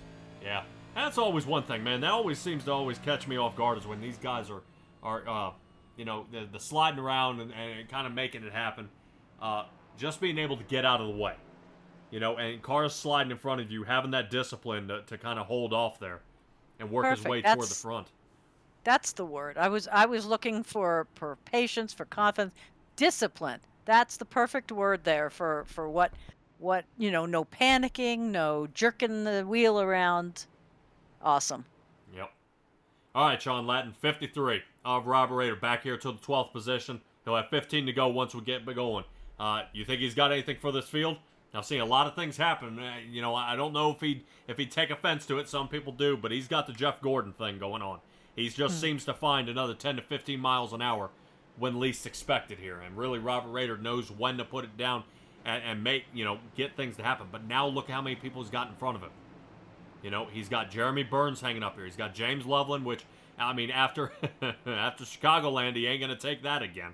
You know, after the Monday monstrosity, he ain't going to take that again. So James Loveland is going to be a hard one to tackle here. You know, like I said, Jeremy Burns, you got Ted Rekich up here. I mean, this group of cars, these 3 guys right here, that is going to be really his roadblock to get up here to a podium position. But I've been wrong before. I believe, where were we? I think we were at Talladega. And Rader slid from 9th into 3rd in 2 laps. He was doing a half a second gain per lap, if I remember right. It was impressive. Yeah. Well, that was Chicagoland passing James Loveland there. Yeah, that was the half-second gain one. Raiders would definitely come up with a lot of interesting driving ability. You know, last season, Ray Lane led 200 lap Charlotte race, and Rader ended up coming back and winning it by over 20 seconds. So yeah, there he sits, he waits, and he plans his attack. But with 15 to go here, with Tay McDonald, Alex Berube up here in the front, this is going to be one for that 53 Chapman Environmental Services Ford in the back. He's going to have to figure out how to do it, starting on that outside line with Kynan on the inside. But Tay McDonald going to make it work. Starts single filing immediately. Ted Rekich knows what to do. He dials in as well. So for top 5 right now, single file. Ted Rekich says, nope, not yet. Let's go ahead and get it done. As they get going here, let's see if Richardson, we saw him working on the outside line before. But I don't know. I don't know if this is how you make friends. I don't know if this is how you start coming up with teammates up here, kind of ducking out of the way and working around him here. But it looks like Rader there in the back. He's worked toward the inside with Kynan on the outside of him now. So definitely a switch up. And yeah, Tay McDonald watching this outside line form with James Loveland. So the outside line is well working. That's tacked up and away they go. Rekich is taking the lead. Loveland now into second. Richardson into third. Tay McDonald doing everything he can to hold it on. And good job there by Berube by not giving up on him here. Seeing if he can push his way around. After that last wreck, Kynan is now broken up into the top 5. Getting his way around. And really, Rader still battling back here in the 12th position. Rader and Burns starting to get closer together. Boy, Blake Cook. Blake Cook almost rode up into the 53 machine. Yes, he did. Yeah, that was close. So Rader, I guarantee you, he just puckered right there. He's already got 2 laps down. Has not gained any positions here, so he's still got to work his way up. He's actually lost another position. There on the outside, he may be trying to link up with some of his teammates here. He's got Kevin Orlando. He's got Trevor Erhardt here toward the back. He's got Nick Alves in 14. Yeah. And really, you hate to see it. His entire 4-Star Industries team, just in a blink of an eye, got wiped out there. Just some kind of crummy moves there, but all right. So here we go. Now you saw how Robert Rader made that move right here, and now they're linking up. Parker Johnson, Kevin Orlando, Nick Alves. Here we go. Trevor Erhardt, he's in the back. Oh, Adam Bowden kind of kissed that wall there a little bit, and you just see it's kind of straightening up on these guys. Now would be a really bad time for Kevin Orlando's wheel to do some wonky stuff again. So Parker Johnson up here in the front. of that lane. Does Parker Johnson kind of lead them toward the beginning here? But he's got Berube to contend with. I've got 3 spaces up for Raider, who's in 9th now. There we go. All right, now 48 moves up, blocks Kynan, and away they go. So now Berube. Now go. Oh boy, Michael Bennett just absolutely chomped that wall. They're gonna be kind of fixing that safety barrier there. Now here we go. Robert Raider into 7th. Here's that charge I've been talking about. Outside line foreman. So now Kevin Orlando, Robert Raider's there toward the outside. If they make a separation here. 4-Star Industries is charging forward. Rekich and Loveland are taking this thing away still. McDonald battles his way back up into 3rd. They're using that outside line, but does Kevin Orlando and Robert Raider want to work with Tay McDonald here? If he's too slow, it's going to be a Ted Rekich idea. Get out of my way. I was just going to say, if as long as he goes fast, they'll work with anybody. Look at that. The 27. No. The 27 of Kevin Orlando is right on his rear bumper. Separated here just a little bit between 3 and 4. I'm sorry. Berube's doing a good job pushing Richardson up there, too. Yeah, this is definitely a good battle here. And like I said, we only had 15 laps to go for it to get it done. Raiders now battled up into the 7th position. I'm trying to figure out. We only have 8 to go. Yeah, Jeremy Burns, he must have gotten in a bad line here because now Jeremy Burns is now back to the 11th. Now up in the 10th, so now it's starting to form. Will this outside line hold? And I definitely watch this. Yeah, what the fight? Yeah, I'm jumbling up my words here because watch Kevin Orlando and Robert Raider here. These guys are about to make a lane here in a second. See Tay McDonald kind of blocks him there. Kevin Orlando gave him the shot. So Tay McDonald gets a little loose here, and this is going to be the battle of the race right here. These guys trying to get around. Tay McDonald's fast, but does he have enough to bring the 4-Star Industry team up toward the front? Robert Raider, all right, so here's what they're going to do. Slack off a little bit, get their aerodynamic bubble, get a good run, and then a push. Kevin Orlando still pushing Tay McDonald down the backstretch into 3. And now Berube's on the outside. Wow, a lot of battles here toward the top, and really now another block there from the bottom. So now, right now, Kevin Orlando and Raider in a really bad spot as the outside line is stalled out. Ted Rekich with only 6 laps to go, enjoying what he's got going up front. New race winner here would be good for some of these drivers. But we got a 3 wide. There it goes. They made that lane. Kevin Orlando breaks free. Now he's going to reel in Berube and hit another roadblock. And Raider is in the 3 wide situation. Raider jams it just as well. Slams it in there. Watch Caleb Gilbert, another 4-Star Industries, trying to see if he can ram it up the center. So now the 9 of Jeremy Burns kind of looking at Raider, kind of pulling away a little bit, but definitely holding it tight.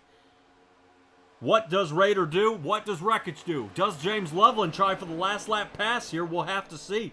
These guys are staying single file right here. What I want to do is kind of stay around the Nick Alves, Kevin Orlando area. These guys are making their move. Looking. Oh, there we go. Kevin, Nick Alves. Oh, no. Trevor Erhardt's around. And that brings out a caution, our 10th of tonight. Whoa. Line them all back up. Well, this could be good for some. Some. This could be good for some. If you think about it, some will mash up. This could actually reset the lines for somebody who, for some of these guys who might find more favorable, from the placement that they are. Let's go ahead and take a peek here, top side. Kevin Orlando. I don't know if he contacts the 19 here. Oh, oops. Man. Yeah, Jeremy Burns watching it happen in front of him again. Yeah. And away they go. Oh. Look at the rest of the field. 19 Berube straightened back up and jumped right back in his place. Yep. Great job. Impressive. The only person who really got hurt here at this point is Trevor Erhardt, which is now going to dial back to the 14th position. So that may or may not seal the deal for him here tonight. Raiders now back to the 8th position after that one. It shows Erhardt's back on the field and in 13th. Oh, yeah. Well, at this point, with only 3 to go, being a shootout here toward the end, it would be kind of suicide to pit here. Not getting it done. Kynan Jones here in the 12th position. We'll have to see what he's got for us. He's got a few guys in front of him. He'll have Blake Cook in front of him, and I believe Robert Rader in front of him. So a lot of good chances for a lot of great racing out here. And right Peyton now, Presley. the man to Sorry. beat right now is Ted Rekich and James Loveland and Brandon Richardson. These guys are the ones to beat here.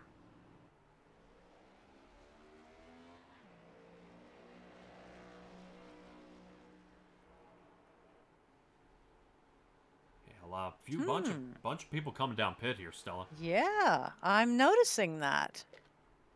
Interesting. We've got what? Is that Peyton Presley back there? No, wrong purple. My bad. No, that's Justice Murphy sitting in pits right now. We're looking at Grant Thorpe, Michael Bennett still sitting down pit here. I think I'm looking at All About Bugs. Yeah, All About Bugs, that'd be Justice Murphy in front of him. 77 Okay. right here of Grant Thorpe is down pit lane as well. I don't know if something happened to Grant Thorpe. I don't see anything saying anything broke his car. He is right now over a minute in pits. And if he did end up with any damage there, he may be just trying to straighten out some of it. And you can't blame him for that. I would try to fix this thing up as best you can from where you are. He's still on the lead lap here. And confirm with me when we're down to 3 and you have a caution, do they just kind of keep going 3, 3, 3 until the Yes. pit lights go off? Okay. Yep. So this may be lined up here for green, white, checkered. This will be our first shot here. Boy, I'll tell you what, Ted Rekich here on the outside. I'm sure he's not liking the fact that James Loveland will be on his inside lane here. Seemed to work out fine. They're fine for the 53 Ford before. But we'll have to see. Right now, that outside line is dangerous. I mean, immensely dangerous. Like, I can't... Right now, you've got Ted Rekich, Nick Alves, Kevin Orlando, Robert Rader on the outside line. These guys are going to take off like a rocket ship. That getting kind away. of dangerous. Yes, yeah. The big problem is going to be James Loveland, Richardson, Berube, and Blake Cook. Actually, excuse me. That should be Jeremy Burns. Will be our pushers on the inside. So this is going to be a good one. This is going to be a shootout right to the last lap. I do not expect to see James Loveland give an inch here, but he has got to be on that loud pedal. I mean, at exactly the right time. It should be right about now. Yep. Way they go. Looks like he already is kind of dropped back there just a little bit, trying to get a little bit of an angle here. So Rekich already pulls away. Four Star Industries might be opened up here on that outside line. Nick Alves to lead the charge. But we've seen Rekich and how he can block, so he's got a damn good chance of holding these guys off here. Yep, here's the block. Careful, There's the gentlemen. block to the outside. Yep. Oh, boy. Oh. All right, hold on, Nick. Stay in it. Good There job. you go. Good job slicing back in. Nick Alves may have another chance here, so now Kevin Orlando's got his chance there toward the outside. Don't count out James Loveland. This is the white flag. Last lap, Kevin Orlando all over Ted Rekich's rear bumper here. Watch Robert Rader. He is going to give him the push of a lifetime here. These two guys getting around the track. Bumps. Ted Rekich is out. Away they go. Back to Loveland. Rader in the lead. Away they go. Does Kevin Orlando win this one? Or does Rader? Here we go. Looks like Caleb Gilbert of 4 Star Industries is going to sneak it. Couple of door bumps. Who wins it? Robert Rader takes it away. Rader! Oh, my heavens. Okay, I'm not going to pat myself at all, but did I at the beginning say if he starts anywhere from 12th on up, he has a chance of winning the race? Yes, wait, yes, I did. Sean Lattin, your man has made it for another race, the third of the year. I am right there's duly your top impressed. 3. Oh, my heavens. That was amazingly wonderful. I had fun. Yeah, that was impeccable. We'll rotate back to that wreck we'll see here in a little bit. I'm sure. Wow. Yeah, we've got to see that contact and kind of what happened from the top side here. Right now, Robert Rader, our race winner here tonight. And I have to know what happened to Wreckage. All I know is he was there, and then whoof, off he went. Yeah, Trevor Erhardt ended up in the 12th position back there. Really tough break for him. Ted Wreckage in the 11th. Parker Johnson broke into the 10th. Kynan Jones 14th. Scott Negus 15th. There we go. Burn it down, dude. You deserve it. You made that one. Holy cow. You want to talk about coming from nowhere to here. Even with the little tiny kiss to Orlando right before the checker. But what'd they say? Rubbing is racing? Yeah, definitely jamming it there. Out there in the chat, Peyton Presley, check out your camera. I will. We're going to go through that last wreck a few times here. I'll make sure we get some of the burnouts here from our race winners. Wow. He must have put on a new set of tires in that last pit. Yeah, especially being able to take it down like that.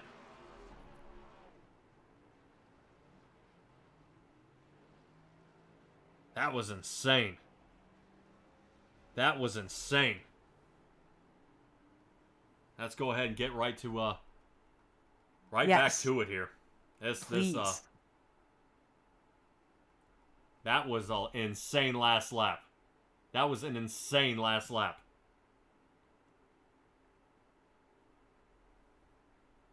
Yeah, I'm ashamed to say I was standing up and kind of hopping around. I hope it didn't disturb anybody. From the top. Okay. Oh, net code. Did you see it? Remember, I warned about this. And right before that turn, is it the same turn? This is heading down the backstretch here. Robert Rader gives Kevin Orlando a shot. Well, Kevin Orlando straightens it out. And then kind of watch. Oh. Never touched him. Just like last night, I saw that race. It didn't come within 2 feet. Yeah, here's the unfortunate part is where it catches the rest of these guys. This is the bad part. Try to find the 0-2. It sure did. James Loveland here. Boy, look at him going. Okay, so how did Nick Alves at this point not come in third? All right, hold on just a second here. Boy, that is a mashup of freaking cars here. Yes, it is. Let's see where Nick Alves ended up. Just not enough speed. I think Nick Alves was catching that wall. Okay. Yeah, I had no idea where Caleb Gilbert came out of. All right, quick little checkup here. Peyton Presley says he had he's got the angle. He said it happened Number here. 7. Okay. He says he happened here. Let's take a look. Let's see if we get a wreck avoidance short out of this one.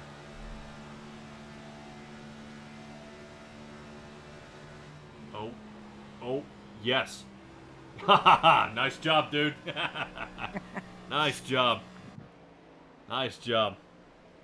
Yeah, with that move there, that is going to put Peyton Presley up into the 5th position on that one. Nice. Yeah, not bad. Not bad. Back of the field to coming in 5th. That just goes to show you the amount of, the extent of the pileup here. The extent of the pileup. So let's go ahead and take a peek here from the outside. One last time here, and then we'll get to our drivers.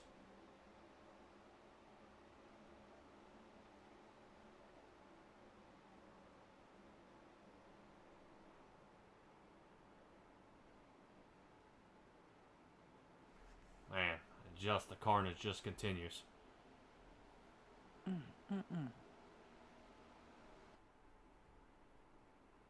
Bring up our race results here.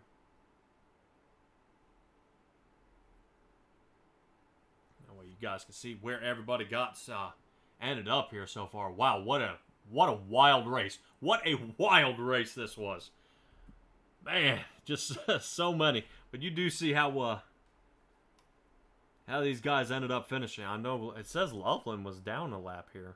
I don't think so. I think that's kind of how that mashed up. But we did get 1, 2, and 3 in 4-Star Industries. Yes, we did. Yeah, the 4-Star Industries team just absolutely command and conquered this track here. I mean, that was amazing. Brandon Richardson just outside of a podium position here. sealing the deal here for the Erhardt Group 200 here at Atlantis. And Ted Wreckage, even with flying off to the side like that, came in 12th. Yeah, that was definitely a pile up for some of these drivers here, man. That was. I would be curious to say, I mean, just how all this unfolded, how Caleb Gilbert squeezed out, how he survived. I mean, that has just got to be really the shot of the race. I mean, that was it. You know what I mean? That was just so crazy. Well, let's ask him. Yeah, to have a chat here with our third place finisher, Caleb Gilbert. Let's have a chat with Caleb Gilbert here in the 40 machine. Caleb, you got a copy? Yes, I got. Dude, what were the chances of you guys all lining up kind of on the same line and being able to pull this one out here at the end? Well, for those guys, everybody else, they did a great job there. Robert, Kevin, Nick, I know they're all lined up. Ted went up top. We're kind of working with him. I was unfortunately on the bottom in like 13th, I think. So I didn't get to be a part of that. I got you a clip. You need to go watch it. Coming out of 2 on the last lap. I closed my eyes and the seas parted is pretty much what happened. There was 7 cars spinning. I got 2 upside down in front of me. I have no idea how I made it through. But you used the Bruce Almighty method? Exactly. I still have no idea how I'm in third, to be honest. It's just one of those beautiful things that happen every now and then. You go, wow. Yeah, that was definitely that was awesome, man. That was, you being able to kind of come out on top on this one. Right now, you are 5th in points. Another third place finish. That'll definitely slide you up. Per the points, it says you're about 73 off the lead. This is going to pass Berube, and I think you may reel in Erhardt and Grant Thorpe from where they placed here tonight. Grant Thorpe ended up 8th. Dude, fantastic race here tonight. You made it happen, dude. I mean, this was crazy. This was insane all the way to the end, and I can't, like I said, that last lap wreck, I cannot figure out how that happened, but what a wild finish it was here, Caleb. This is dude, I'm beside myself at this point. The schedule we have coming up here, man. Atlanta Super Speedway, you get a third. We have the All About Bugs Road America next week. Coming off an off week, I'm sure you're refreshed. How are you feeling coming off of this one and now in the Road America next week? So this feels really, really important. Got some stage points. I think I finished 4th. And then, of course, finishing 3rd here. I led a couple laps, so get some bonus points because I'm going to need it next week. I've never ran a single lap at Road America. I had to work really hard this next week. And then after that, it's back to normal. And I felt confident. But I need all the help I can get here, so I'm glad I got it. All right, man. Still fantastic job. You're still rocking that Perrier 40 here. We're gonna see a different paint job out of you. Is this what we're gonna have toward the end? Hey, it might be good luck. I got the power of Gene Gerard on my side. That's it. I just hope Ricky Bobby doesn't show up. Actually, I'd say Rob is Ricky Bobby right now. I swear, I'm like right behind him. I need a little bit more, and then he's got an 80-points lead. So yeah, he's definitely tough out there, man. So all right, Caleb, give me your shout-outs, man. You deserve it. Yep, shout out to 4-Star Industries, of course, teammates. Had a little bit of a bigger group tonight. Everything went according to plan early. I screwed up, went 2 laps down in the middle of the race. But those guys are awesome. They help a lot at the super speedways. Teamwork's incredible. Shout out to the Erhardt group. Thank you guys for sponsoring. I know Mom and Pops is watching. Thank you guys for supporting us out here. Shout out Chapman Environmental. Coastal Finance, I believe it is. All of our sponsors for doing what they do. And as always, not last but not least, you guys up in the booth. All right. Thanks, bud. And you really great job tonight. Road America's up next.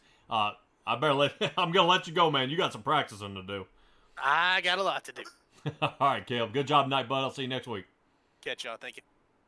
Caleb Gilbert, ladies and gentlemen. Man, the myth, the legend. My wife's favorite driver, of course. Let's go ahead and get Kevin Orlando in here. Kevin Orlando in the 27 machine. Dude, that last lap, you survived. I don't know if you're back looking at the replay. Talk me through this last lap, or talk me through the drop of the last green flag here. Oh, man. That last green flag run, I knew it was the last shot, but I didn't want to end up in the wall. Luckily I had some teammates behind me. Shout out to them, the 4-Star Industries guys. So we were able to get something going, get some momentum going. And then, it looked good. Got the outside line. I was first car out there, and I had Rob on my bumper, and we were ready to just go to the front. Unluckily, it was a little bit too much out of turn 2, and the car just hooked on me. I have no idea how I kept it pointing in the right direction, other than the fact that it smacked head. So sorry to him. I feel bad for that. Not much I could have done in that situation. And then, Rob still managed to steal it from me. Yeah, definitely. You were door banging all the way to the end, and that's kind of what you want to see. Good hammering each other, trading paint at the end. What gets me is during this race, you ended up leading a bunch of laps. You then got in a wreck, looked like a steering wheel issue, or it just straightened out on you. You battled your way back to the front.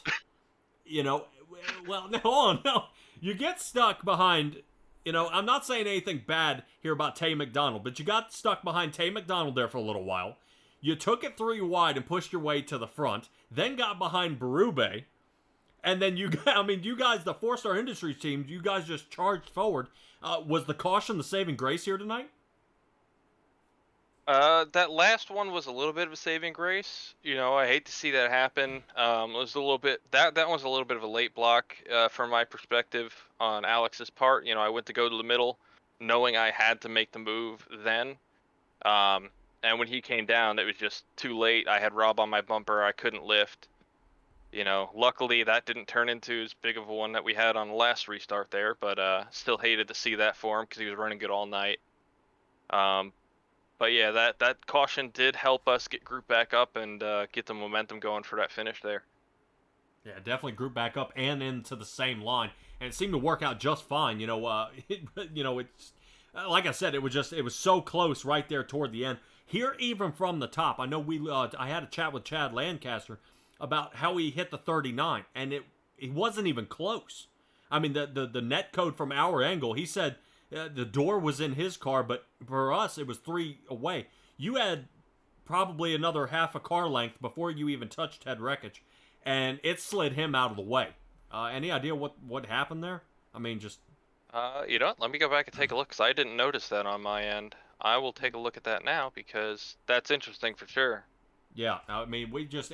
from our angle, even the top, it was so far, and then it just shows his car kind of... Now, we do see where Robert Rader kind of touches you there, and it pushes you kind of to the left a little bit because it looks like a little bit of a slide, like you got a little bit loose, and then you kind of come down and stop, and then wreckage goes flying to the left, and it just started a huge pile up. Yeah, maybe about 2 or 3 feet from my car to his, and Right. you see the contact. Yeah, so I don't know. I hate to be in Ted Rekich's shoes here, because, man, I got wrecked out, but it was still a hell of a battle here right toward the end. I just don't know if iRacing's kind of if they got an update for this track here in the next update. I think comes out next week to kind of straighten some of this out, because man, really what a heartbreaker that would have been. I mean, if you guys hadn't wrecked, it'd have been you, Rekich, and Raider really kind of choking each other out, and Loveland right there at the end. So that last pileup was awful. How are you feeling about Road America that's coming up next week? That's a hit or miss track. In these cars, the brakes are great. The turning is still kind of, it's a heavy stock car. It doesn't turn as good as you'd like it to. I'm thinking it's, kind of a top 10 run for us. I've had good luck there in the past, and as long as we can keep the car pointed the right direction, we'll have a okay day. But I've had a hard time getting it, into a position to win in the past, and I'm not really too confident in having that opportunity next week with the guys we have racing out here. We got a lot of guys that are pretty good at road courses, so. Alrighty, I'm definitely hoping for a good turnout as well. I would like to see as many cars as absolutely possible getting out for road courses. You guys, it's only 31 laps, and you guys stop at 10, so you guys clump them back up, which is nice to give it another run. But man, dude, go ahead and give me your shout outs. My wife likes hearing what you got to say. Well, I got to shout out our sponsor, the Erhardt Group. Got to thank them for putting this together for tonight. Got to thank you guys, SimTrax, putting on a great broadcast as always. Team 4-Star Industries, Chapman Environmental, the usual. Oh, yeah. We got Butt Kicker, we got all that fun stuff. Ultimate Siding, Gutters. There you go. Now I'm starting to sound like one of those real sellouts, Well, we'll be talking to the 53 here in a little bit. Oh. Oh, no, you didn't. Shots fired. All right. Yeah. That's all right. I'm sure I'll talk to Robert Rader about my win at Irwindale, too. So, all right, man. Kevin Orlando, fantastic job tonight, Mud. We'll see what you got for us next week. Have a good night. Having a good one, man. Have a good All right, Kevin Orlando there, man. Really, what a battle here toward the end. We're going to go ahead and cut to a quick commercial here and then bring on a race winner yet again, Robert Rader in the 53 machine. We'll be right back.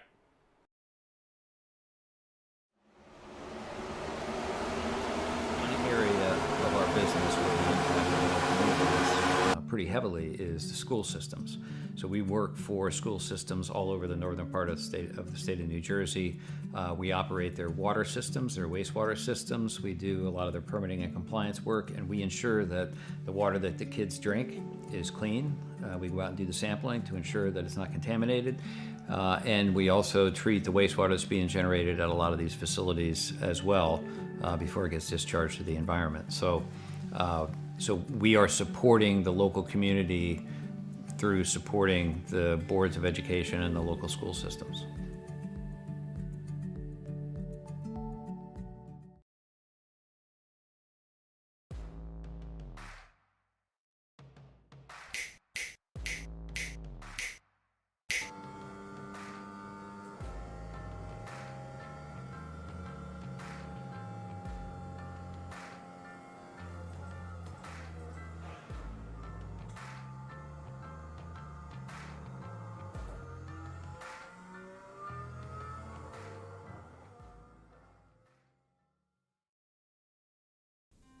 It's no secret the real estate market can be a little tricky to figure out.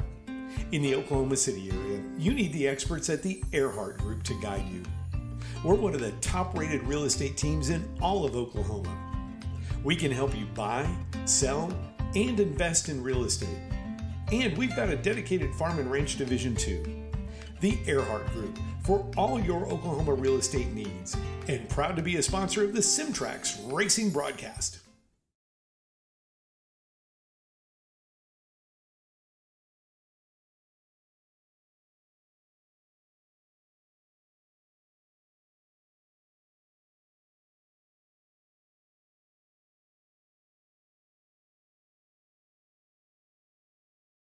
All right, ladies and gentlemen, we are back. Really, Robert Rader, a man, the myth, the legend, a 53 Ford Chapman Environmental Services car, takes home the Erhardt Group 200 here tonight at Atlanta. Dude, the amount of driving skill at this one, was it luck or was it skill? It's both here. I feel like I haven't really raced here before, so I was looking forward to getting an idea of how this place raced, and it's a lot like the super speedways, Daytona and Talladega, except you have to do a little bit of tire management, and I don't know, it's just crazy. So I'm not really sure how it all worked out so well for us. It was kind of crazy at the end, but what I do know is that we were working with Tire Slayer Racing tonight, and Ted was working with us as well, 4-Star Industries. So we had a really good group of guys who worked really well together and kept good care of each other all race long. That put us in the position for all of us to have a shot at the win at the end there. So without those guys, I don't think any of us would have really had a shot at the end, no matter who won it. As long as someone in that group won, I think we'd come away pretty happy tonight. 4-Star Industries did place 1, 2, and 3 tonight of your normal guys. The whole podium, Patrick. Yeah, I know. The whole podium. That was crazy, man. And really, here you won on Monday, and now you win tonight. Is stupid question. Does winning ever get old? No, not at all. But I think it's really cool that Monday night and tonight are photo finishes at the line. And I really like that Kevin and I were able to run pretty clean to the line. I mean, we leaned on each other a little bit, but nothing too ridiculous. So glad that we were able to put on a show at the end there. Feel sorry for Ted, who not really any of his doing. I think James caught some of that last wreck, but I mean, you're just pushing like hell at the end there, and I'm not letting out of the throttle and just pushing Kevin too hard on corner exit and kind of pulled him around. But I apologize, but it worked out for me, so I won't. Man, yeah, we are kind of taking that slow-mo kind of here. That last lap, man, what a wild run it was here tonight. And I just don't know, what what you can't do at this point. You can seem to make it away. You know, right now, this will be your third win. This puts you now over Trevor Erhardt, who had 2 wins. Finally. You know, and like I said, so a stage win and now the race win as well. This is really starting to kind of add up for you pretty easily here. You know, what's... Let's just go ahead and boil it down here. Now we're going to a road course next week at Road America for the All About Bugs 125. Remind me last year that you were racing with Trevor Erhardt at Watkins Glen. Who ended up winning that one? I thought it was... That was me. However, I mean, Trevor's really fast on the road courses. So is Justice. And speaking of All About Bugs, you know, the All About Bugs car is going to be tough next week. I feel like he's really, really good on the road courses.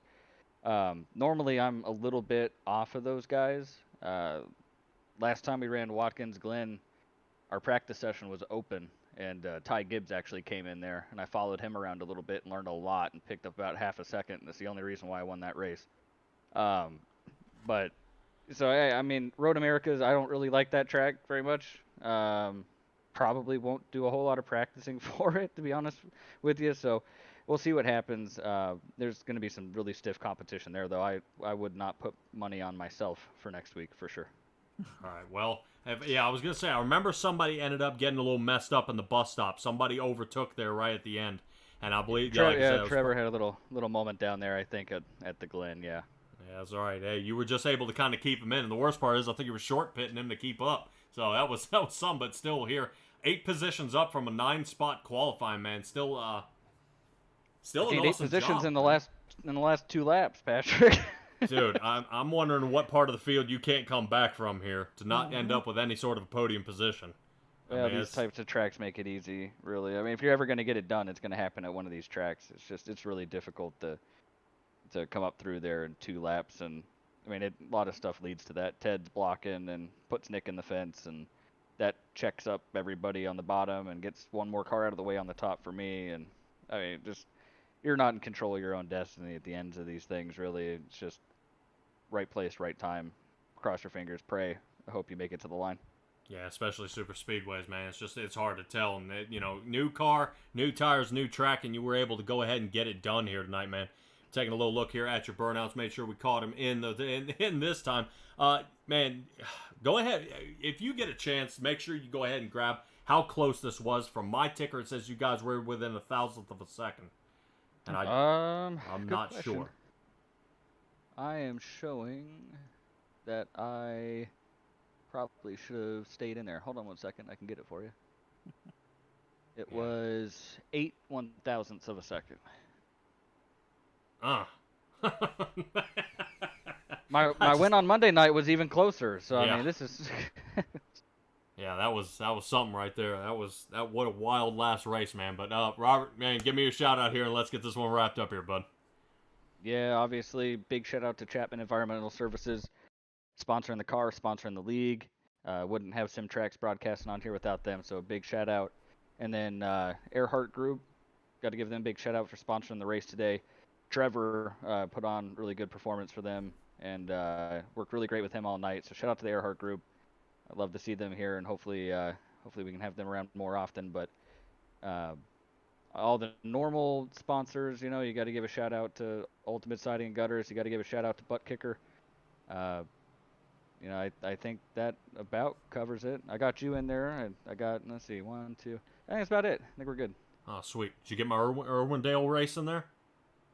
Did you get your Irwindale race in there? Oh, yeah. Oh, yeah. Okay. All right, well, you already tooted the horn. I'll let it go. Oh, man. Oh, you can't let the broadcaster put one in the winner column, huh?